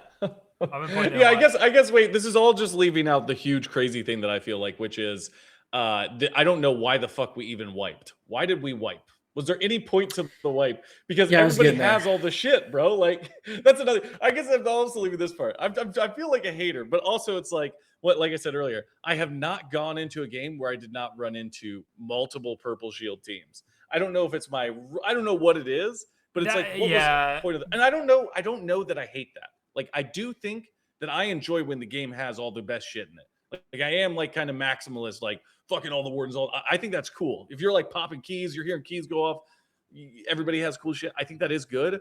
But also a part of me is like, okay, but then why did we reset? Like, why did we start over at all? And I don't think that the trace is that like severe that it's going to just be something that pans out, like just goes away maybe. But like the farm is incredibly easy. I think once you have a competent team and you're running it on repeat, which means there's an influx of golds in the game now. And I think that by the time a lot of this loot is actually out of the game, because the progression is so much faster, everyone's going to be at that level generally anyways. So it's like maybe 2, 3, 4 weeks from now that is gone, but then people are buying purples and blues. People are farming it. Exactly. So I think this all started for me. I think the sponsored kits is such a huge mistake. Like at the beginning of the season, getting like 12 free sponsor kits, and then they gave everyone 100 more because of the server stuff, and it was just like, I'm such a hater of my like most played mode the last season was the limited time sponsor kit only modes. I just think the game plays so much better at gray and green shields personally. Yes. And we just skipped that this season, and I think that's kind of lame. So I hate it.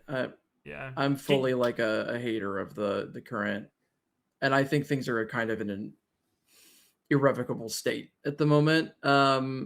I don't think they're. I've seen people be like, but the trace situation. It's like that's not how this works. Like once you have good shit, it's just a death ball. Like you just use that good shit to if get better and Cryo better didn't stuff come out forever. next week, I think there would be a partial recovery. But the fact that Maybe a Cryo partial launches recovery. in a less than a week, I mean, people are, no matter if this happened or not, people were gonna have gold shit next week. Period. Like that's just how it works, right? Yeah. But it's still like, but I mean, maybe, but like, it would have still been a thing where you only the truly like grinder of grindy teams, which like I'm aware is what like whatever, but it changes how like likely it would be. Like only the truly best teams that had a lot of purple shit would be able to even go in and handle like obviously like compiler's super easy, like is pretty easy to take down. This is your champion, everyone. Towards the end of the season, when you have gold bullies and when you have a lot of other stuff and you can one phase it like it's nothing. Like he's pretty easy to take down with 3 gold bullies on your team. Regardless of like how coordinated you are. But that first weekend, not everyone would have that kind of stuff. So, but now everyone is going to, and so like it just progresses it faster and faster and faster. The worse that it is. I wish there was something like I'm super bummed about it because I agree with you where I'm like it feels like a miss because everyone acknowledged how much they loved the sponsored kit mode last season, and it's just like we completely missed that. I had been looking forward to the reset for like weeks and weeks because I like playing at those lower levels, and I thought the feeling of progressing from like a green baseline to a blue baseline to a purple baseline was easy, but I feel like we started blue baseline immediately. Like I got so many blue shields from just the sponsored kits alone. Yeah. And then the farm on the sponsored kit mode and like the PvE mode for Marsh and everything is just like completely upended it. I would really like to I kind of another geeky pastime shout out, but he came out and suggested that they should like to rewipe the season. And I think that's like there's no way that would go over well. But that's a bad call. That's a bad headline right there. I do think that they would benefit as a team because like stuff like this is going to happen forever. Like as long as if we want them experimenting with the game, and I do, and I know like we all do, stuff like this is going to happen because it's not just the sponsored kits. It's also just the ease of the farm on Night Marsh when you can just triple triage and get in there and get the commander super easy and you get a shitload of golds and stuff for it and purples for it. It's just really, really easy to do. I want them to keep experimenting with stuff, but so I think it would benefit them to invest in an ability to allow people to opt into a reset if they make it available and for them to like reward a cosmetic for it. Like I think if they came out next week and said, hey, we fucked up the economy, fucked up pretty good.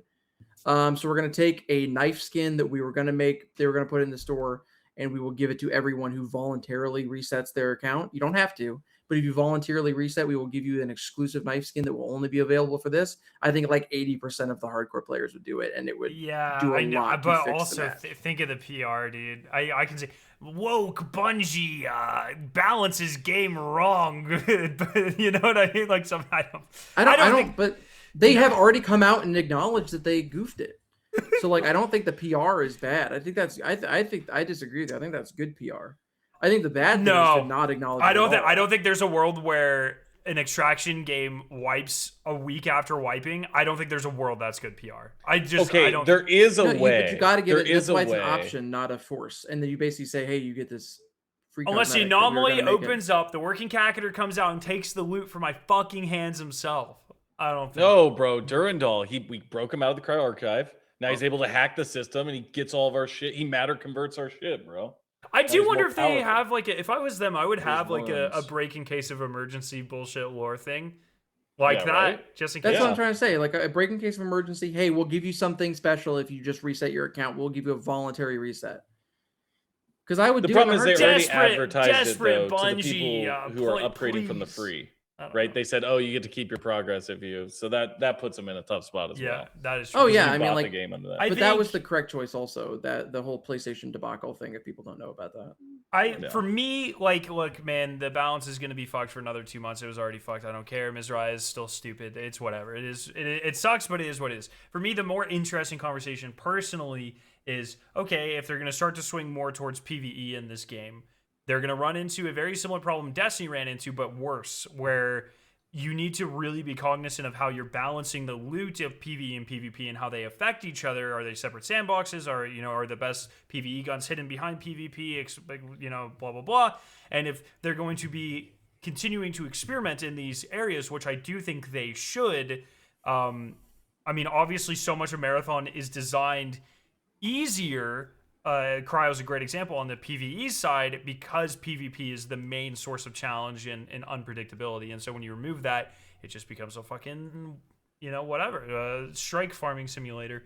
So I think it is crazy this whole time. Even we're saying it. We're saying PvE. This isn't even the PvE. We haven't even seen what effect the PvE mode has. That's another the PvP thing. light mode. So they're calling this PvE light. So this seems like a huge oversight from Bungie, in my opinion. Like, yeah, it's PvE light, but why would I run Rook in this mode? The opportunity cost is literally exactly the same to go in as a full-ass runner with real-ass abilities and get more time and farm the loot myself with a full team. Why am I going in as a Rook? There is no reason to go into this map as a Rook. You get less time, you are less equipped, you might have a better shield or whatever, but chances are you're gonna load in, you're gonna get taken out by a team of 3 people. That's just a huge oversight.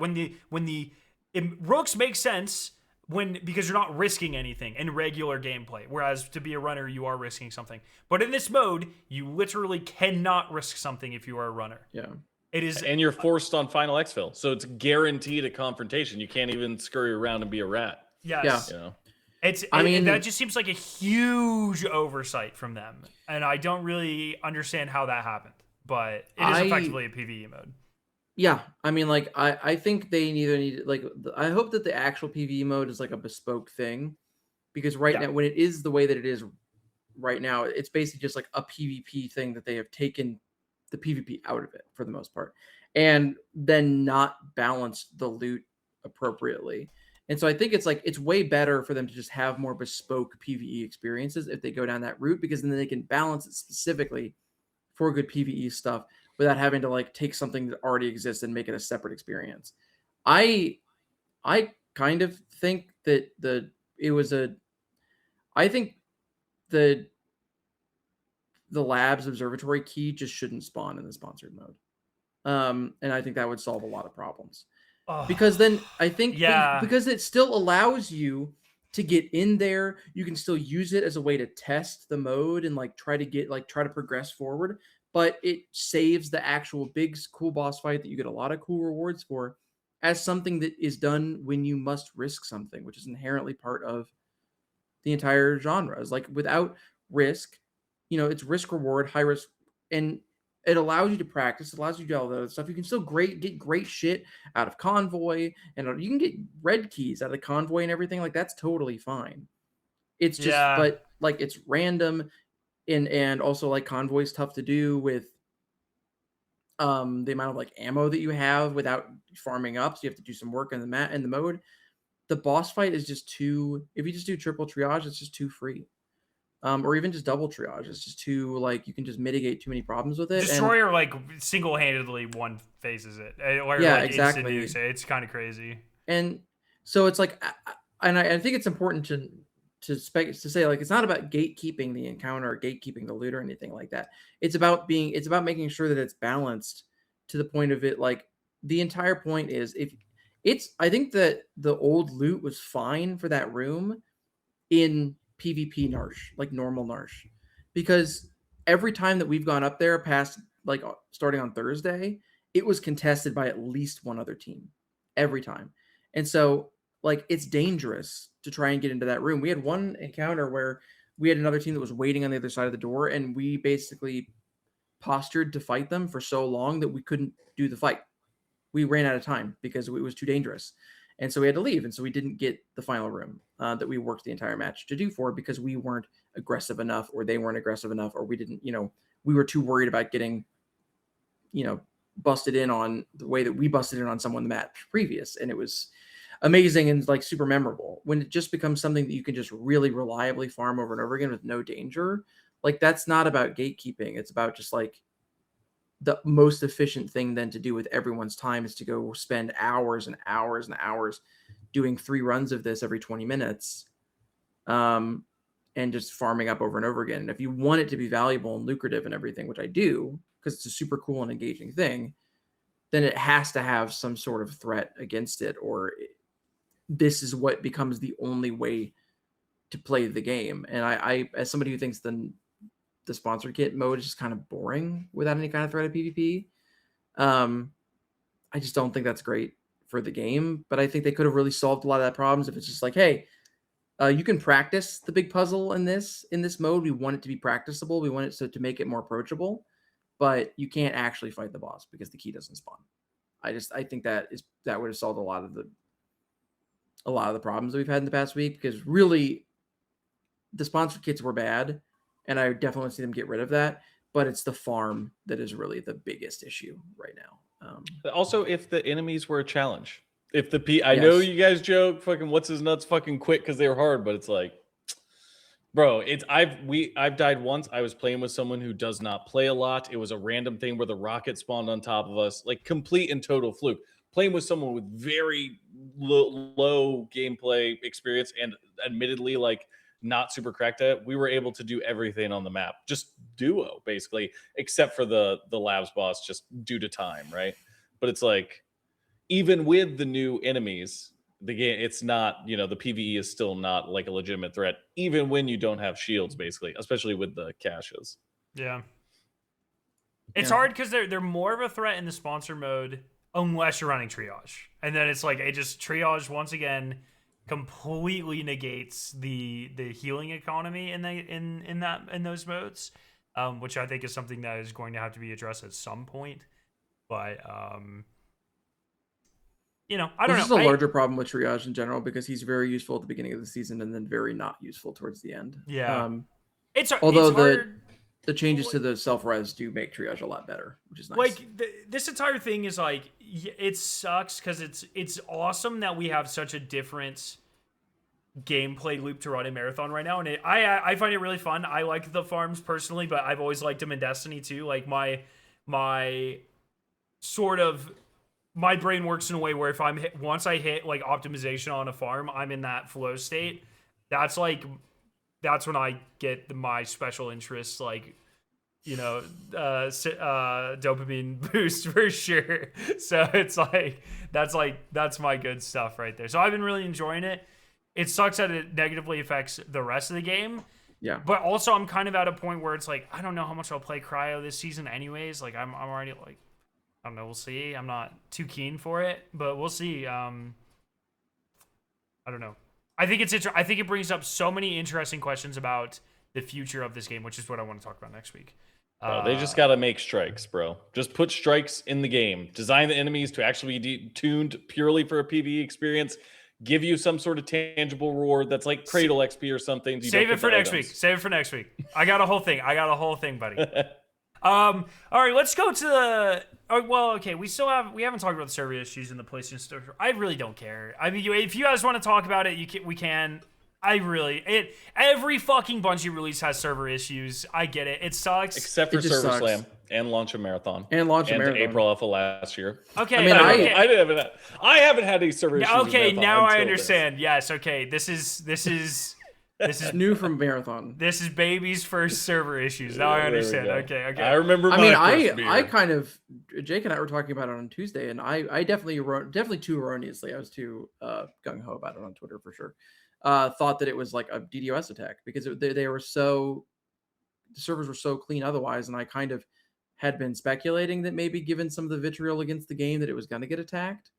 I guess we don't know that it wasn't, but I would hope that Bungie would have said something if it was. Use the excuse at least, but it seems like it was just back-end server changes. It's just unfortunate. That's the only thing that's worth talking about. There's not really more to say about it than it's just really. The game can't catch a break. Every time something can go wrong with this game, it does. That's all I could think about all week is like, this game can't catch a fucking break. And then this PlayStation Store stuff happens, which good on Bungie for doing the right thing and giving it to people instead. Losing more money. You know what I mean? To be clear to people who don't know, basically like you could go buy the deluxe edition of the game for like $14 on the PlayStation Store, but it didn't come with the base version of the game. So people would like play it and be like, oh, sick, a sweet deal. I'll buy the Marathon for $14. Because they're playing it free to play. Yeah, and then but it was just the cosmetics for the deluxe edition and not otherwise. So, like, to be fair, I don't know this for sure. That's probably not a Bungie fault thing. That's the PlayStation Store. Well, the fact that it only happened on the one platform, right, is like... that's like, I'm pretty sure that's not a Bungie fuck up. But Bungie did the right thing and is awarding people who did it, which is great. But again, yeah, that's not... the game probably needs the money. Then is going to lose money on that. So it's like, at every turn. Yeah. And then anything that can go wrong will go wrong. The game it starts to hit its stride finally. We get some really cool gameplay. They're leading into the PvE shit, and then they kill Destiny. And then they kill Destiny, and then create another, and then a bunch of people who were enjoying streaming the game, as far as I can tell, and we're definitely going to come back for season 2, or they made it their entire personalities that they are no longer ever going to play Marathon ever again. It's like I was talking to Jake, and he's like, "Have you been like, what's the social media buzz like? Have you been seeing people like the game?" And I think one of the unfortunate realities is like all of the Bungie discourse is being purely consumed by "We want Destiny 3," and it's just like and I see same.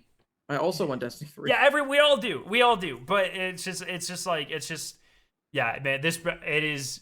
But I also want Marathon to survive and thrive for a long time. So it's like, sucks. Imagine being like, let's just pick like a random fucking gameplay designer on Marathon, and you have absolutely no, input over any of the controversies that has surrounded this game, and you just come into work and it's just like, all right, this team it got hit by controversy. Oh, okay, now people are editing it for this reason. You're like, man, I just work here. Like, I'm just I feel like I would have like an hour long put my head on my desk session every lunch hour. Like, I wouldn't even bring my lunch to work. I would just have to be like, put my I had on my, I think it was on Thursday, but had like one of the weapons designers who made the battle pistol show up on my stream and talk about it for a little bit, which is super fun and cool. And I'm just like, they're just vibing out here making cool weapons for this game, and the game can't catch a fucking break. And it just sucks. It's genuinely impressive, or not impressive is the wrong word, but it's weird after a decade and a half of shit, just like everything goes wrong and then it just works out for Bungie. And in the end, for Destiny, that always happened. Like, the game fell apart and then people worked really hard, and then like somehow they made like the craziest shit ever. And I'm not saying that didn't happen with Marathon. Somehow crunch is the answer to somehow. At least for a couple of years there was some crunch problems. But there's never been like an optics problem. And then all of a sudden with Marathon, it's just like bam. It's so unfortunate. I disagree with that wholly. I think outside of the Destiny community, like, people, but the Destiny community is millions of people, right? Yeah, that's the difference. Anytime Destiny gets brought up outside of any other, like anything I'm listening to outside of the Destiny stuff, the number one thing that gets brought up immediately is someone will inevitably joke about them killing content that people paid for. Like that's like fair. The optics of the DCV is like, people like Marathon is paying for the optics of the DCV. It is, as somebody who like wasn't that upset about the DCV stuff, like now I really miss it, and I think I was not upset enough. Probably, I think I took them at face value at the time, and I think there's no reason to think they were lying about it. Certainly, the reasons for it, but like, I think it is inarguably the biggest mistake that Bungie has ever made as a studio, as far as we can tell. Maybe like the sale to PlayStation at this point, we can look at as like a pretty big mistake, but that's more of a mistake on PlayStation's part, probably. But like, the optics of that, Marathon is still paying for that. So I think it's kind of like, it's less of like the optics were never bad, and more like, I think the bill has finally come due. In a pretty majorly bad way. And unfortunately, the game that's going to pay for it is like really excellent. And hopefully the payment isn't too steep, but I think based on the reporting, like, it's going to be a really rough couple of weeks. Yeah, bro, it is hilarious though that it has been like that for the entire time it was in development. Basically, it is like crazy. It's very Stanley Yelnats. It's very Randy Marsh. I ain't hear no bell, but we love an underdog. We love an underdog, baby. Oh, look, man, I'm gonna be playing this game until I can't no more. So like, and same with Destiny. Like, I just hope that this game and Destiny both have a future. And I don't know. It's gonna gonna be a tough couple weeks, I think, probably. Yeah. All right, let's do some minutes. I'm tired as fuck. Who's got what? Does anyone have any numbers? Minutes? Ryan, you said we had a chemistry minute. We had a question. It was we had comment. a question Do you in remember what it was? Yes, we had a question in a chat. I think it was after. I don't know if it was I think it's one of us was streaming and someone asked. It's outside of Marathon, but maybe it applies to Marathon as well, to some degree. I don't know. It probably doesn't. But someone wanted us to ask you about. So they announced apparently recently that like the aliens and Alien are silicon-based life forms, which is because that's the only way that they could contain their acidic blood, and they wanted us to ask about how that would work. I'm not tracking on that. Are you familiar with Alien? Yeah, I love Alien, but also like we have incredibly acidic stomach acid, and we're not silicon based.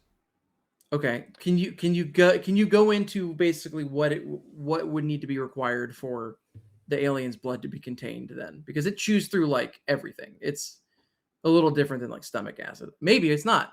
No, stomach acid is pretty acidic. If you were to pour stomach acid on like the floor of like a metal building, would it chew through the floor? Bro, I'd be drinking stomach acid. It can't corrode be that bad. I mean, have you ever puked on a car before? That shit corrodes.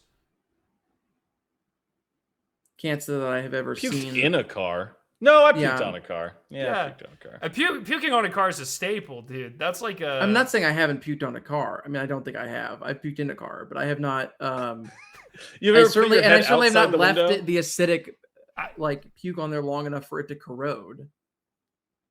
Yeah, most protective layers on cars are like polyesters or polyamides, so they are. Can't you just put like a piece of bologna on a car and it'll fuck it up too? Yeah.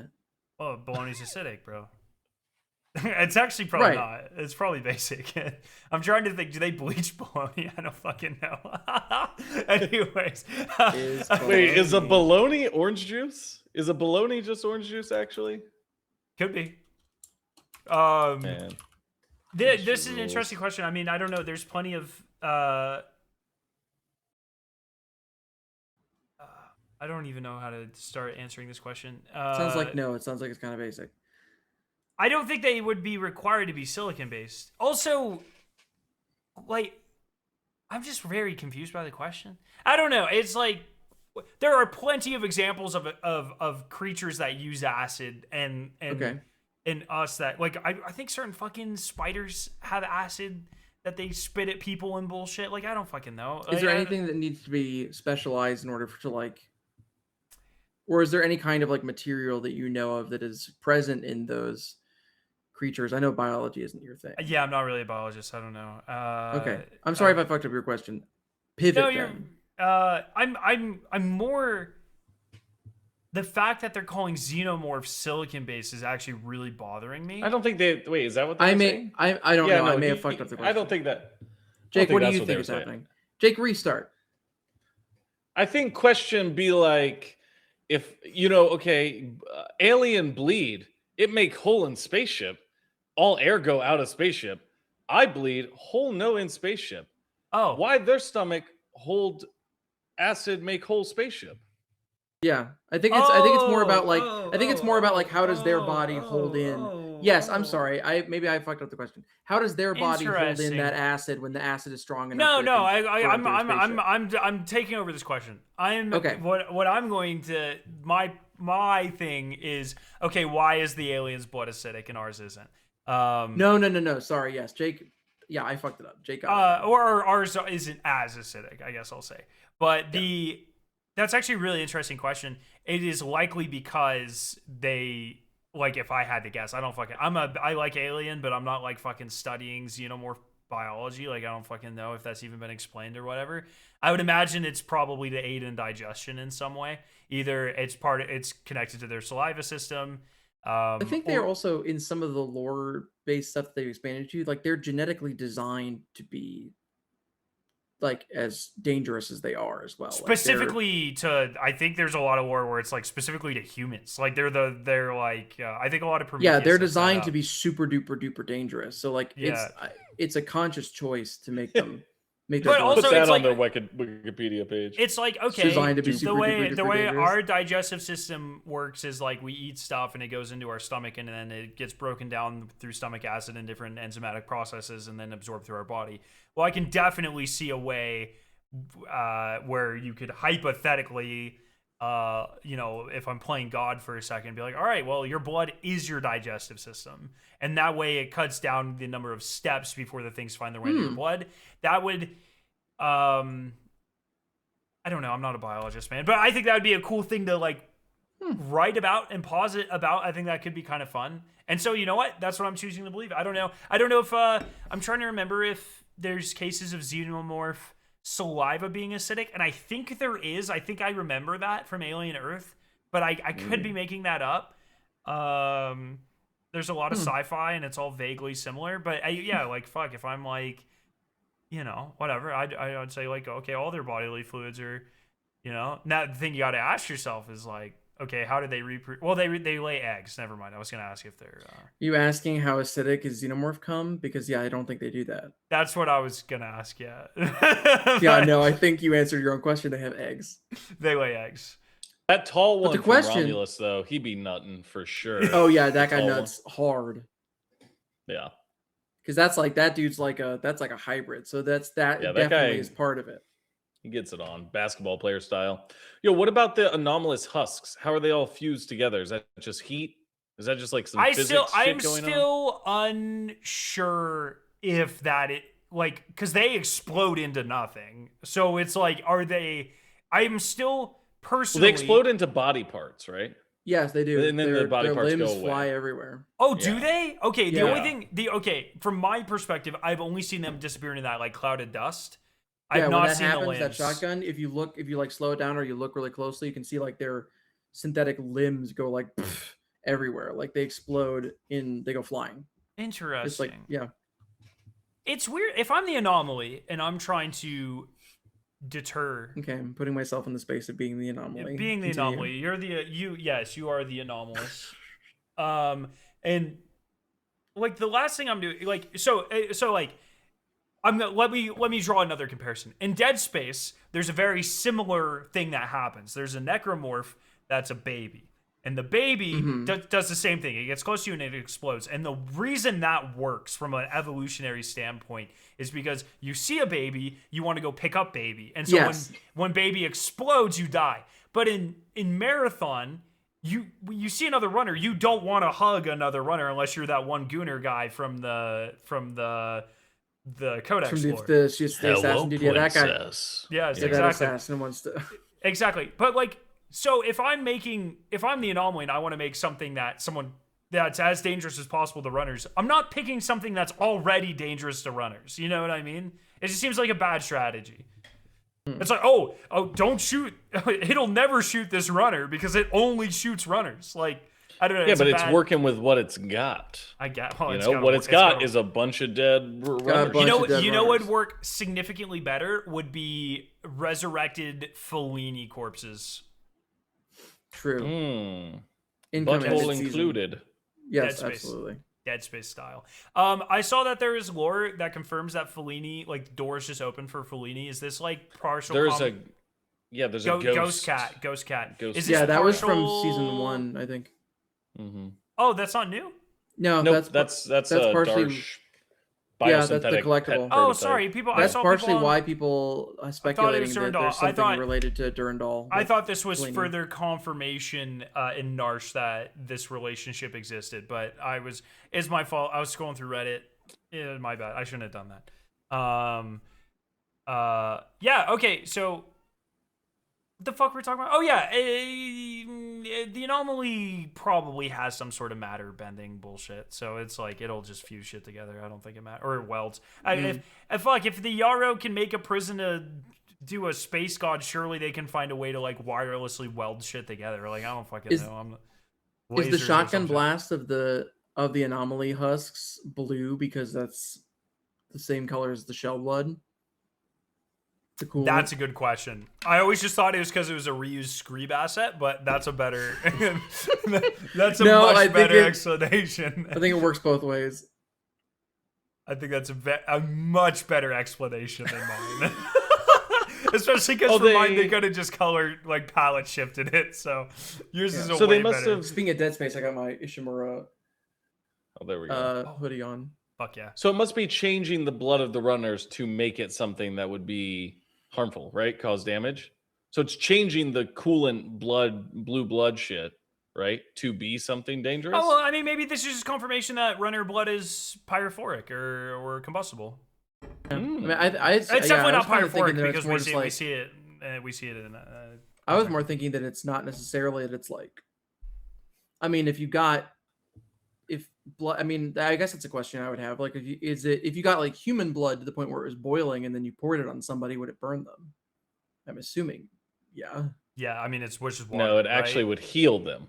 Yeah, it would heal. Right. No, but it's like it's the equivalent of pouring boiling water on someone because blood is mostly water. Blood is mostly water, so I think it's so it doesn't necessarily mean that the blood of the runners is dangerous. It could just mean that the blood of the runners is being superheated inside the husk, and that's what makes them explode. And then you get superheated blood splashed all overheat. Yeah, you do have to ask yourself, what's the mechanism of exploding? Yeah, what is the mechanism of the explosion? Also, then that is another question. Why doesn't it overheat us if that's what's happening? We do know. Well, okay. The anomaly can't just manifest noise because we do see husks go in and out of reality when you walk around corners and stuff. I think that's that's a hallucination. I think it's an hallucination. Yeah, I don't think it's the same thing. Okay, so it can fuck with us. It can make us see things. Yeah, it is a how is it the anomaly can make like shadows pass by, but also the anomaly can. What makes that scary is that there are also actual things out there that are a threat.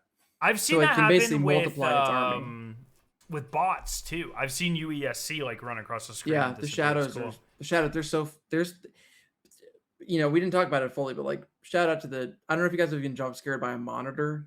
Yes, in there, but there's holy fuck, they did such a good job making it actually scary in there. It's terrifying. I love how another like small detail is anytime something fucking weird happens, your flashlight like flashes in and out. Yes, it's so like you walk past like an anomaly reverberation or like whatever, and your flashlight's like.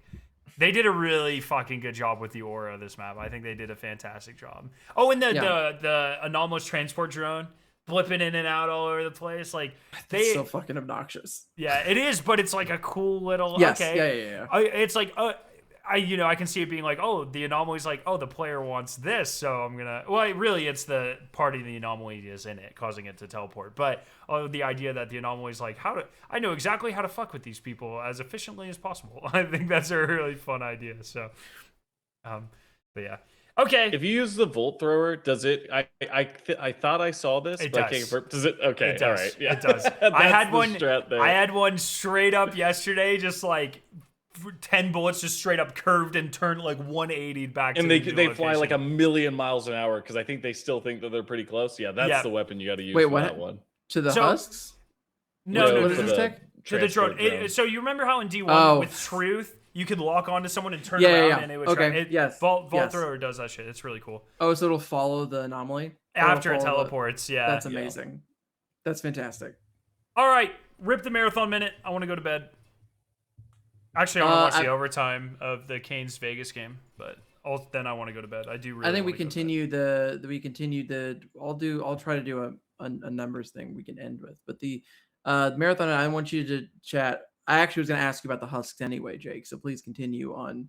Like what do we know about the anomalous husks now that we've actually gotten the lore for them? What is happening there?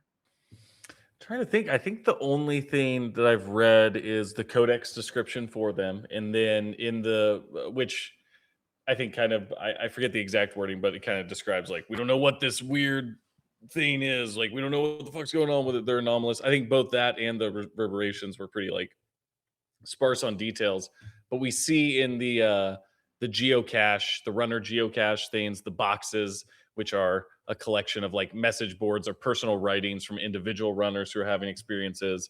We see one get freaked out because they send a video to this like forum or group chat or whatever they're in, showing one of the husks, and they're talking like, what is this thing? Have you guys seen it? What's going on here? And then one of the runners realizes that their shell ID is on the husk. And so they think, oh, you edited this. This was This is AI, bro. This is Grok did this video. And he's like, no, bro, this is the actual recording that I got from when I was down there. So yeah, I think they're clearly, as what was hinted at in the cinematic, shells are dying. The anomaly is responding to this new threat of something getting close to it by reanimating these runners to use against them, fight fire with fire style.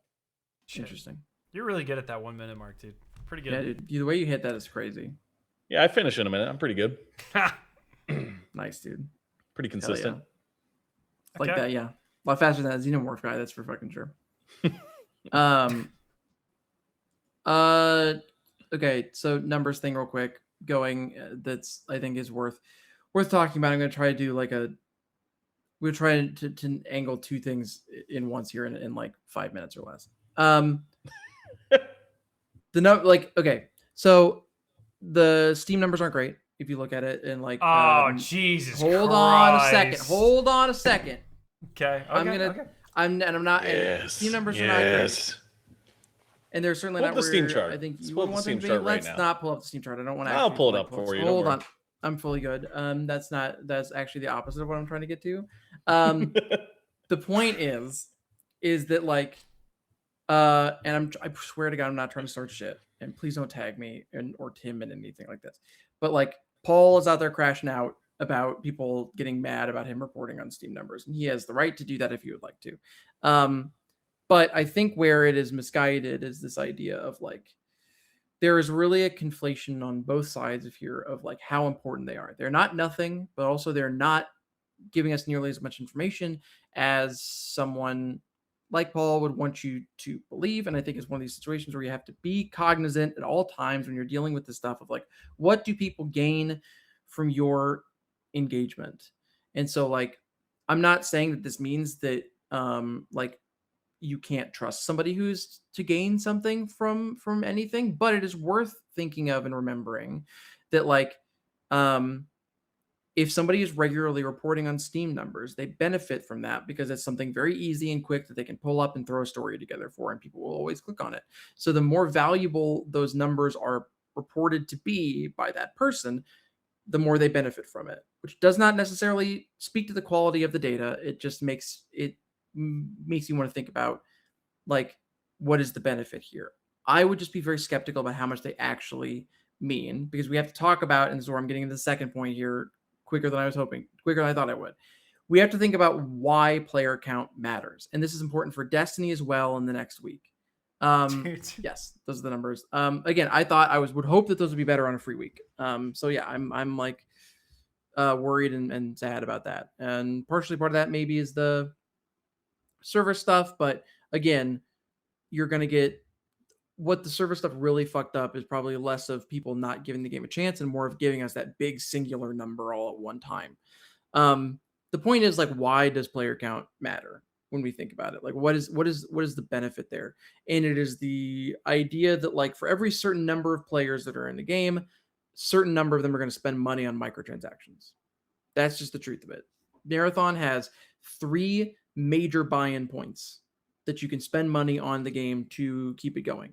You can buy the base game, you can buy the deluxe edition, and you can buy Lux for the battle pass, for skins, or for whatever. So once somebody has already purchased the base edition and purchased the deluxe edition, the only way Marathon has to make money is through microtransactions. And so the more people are playing the game, it tells you how many people have purchased that base idea, but what it really does is tell you like, and what Steam numbers don't tell you, which is critical, and why you have to look at something like the Sony CFO talking about how it's a really dedicated crew of people that play. That is code for the people that play this game, play it enough and log in consistently enough that we are confident that we can get their microtransaction money, which is partially why it's important that the skins are hitting a lot harder. And I know way more people who have bought skins this season than they had prior. So like, that's good news going forward. And that's one thing that like something like Steam numbers don't tell us. They just tell us the amount of people playing, but it's the dedicated player base that matters. And that's why if you care about Destiny 3, to bring it back circle, and if you care about Marathon, unfortunately, the thing you have to do is spend money on the game. I would argue, like, I'm not a huge fan of like consumer activation like that. I would say the best thing you could do is not actively dissuade other people from spending money. That's also true. I don't disagree.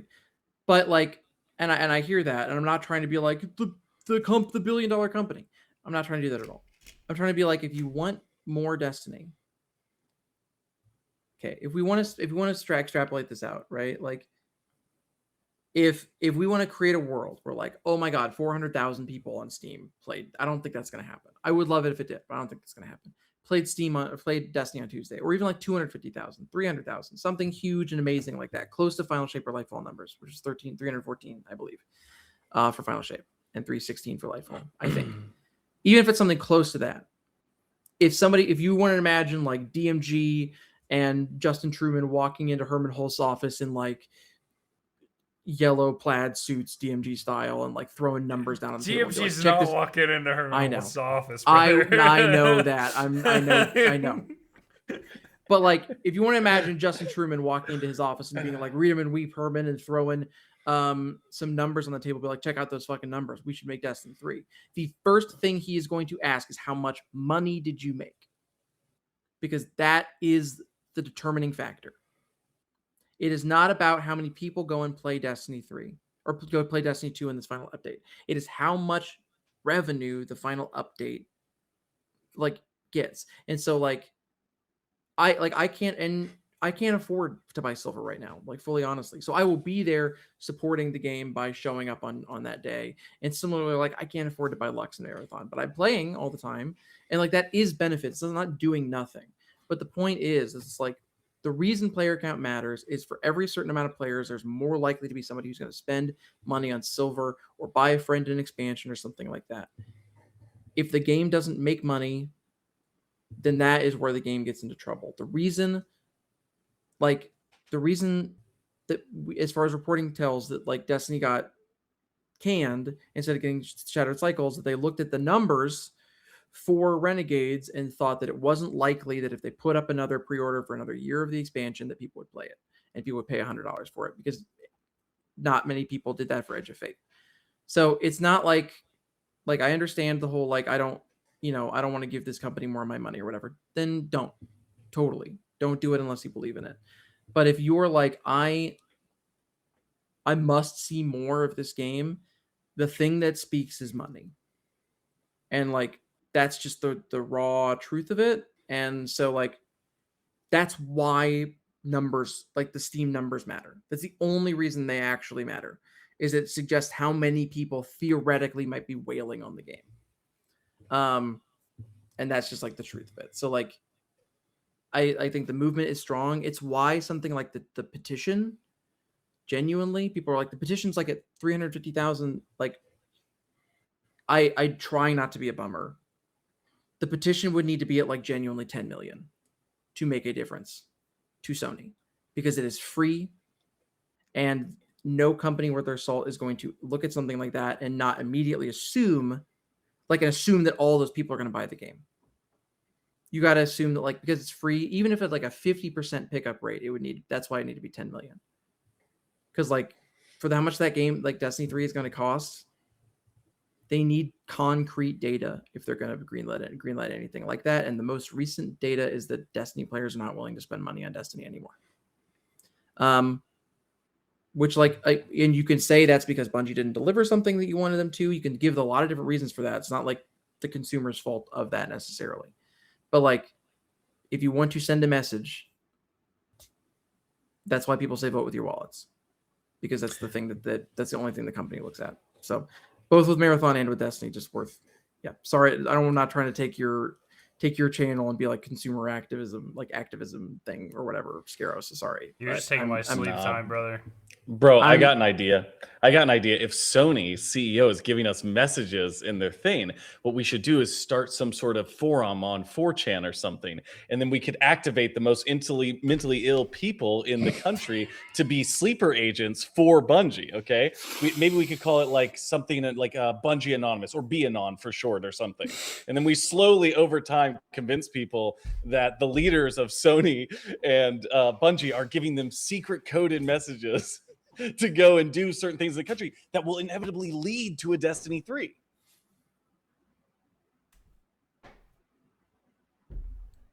What do you think?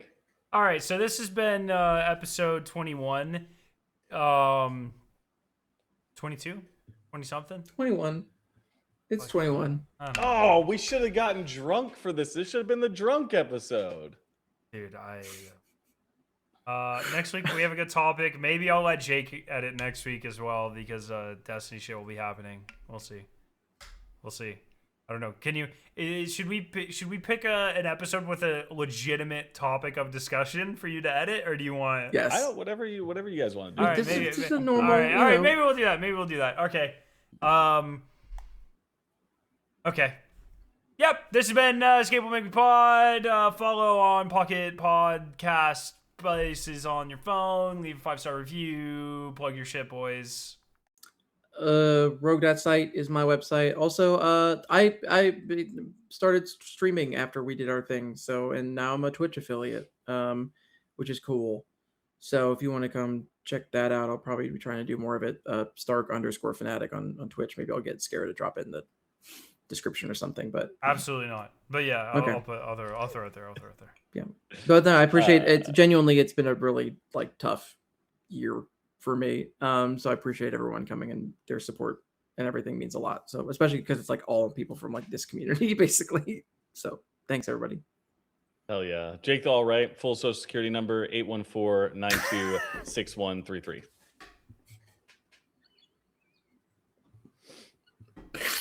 All right. It's Scaro's face wondering whether he's going to have to bleep that out is my favorite part. Because I know that's not his, but that might be someone's.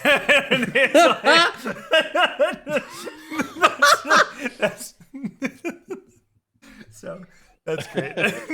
Okay. Jake's going to help someone steal. What if our listeners is like, what the fuck? Anyways, thank you guys for listening. We'll catch you next week. See ya.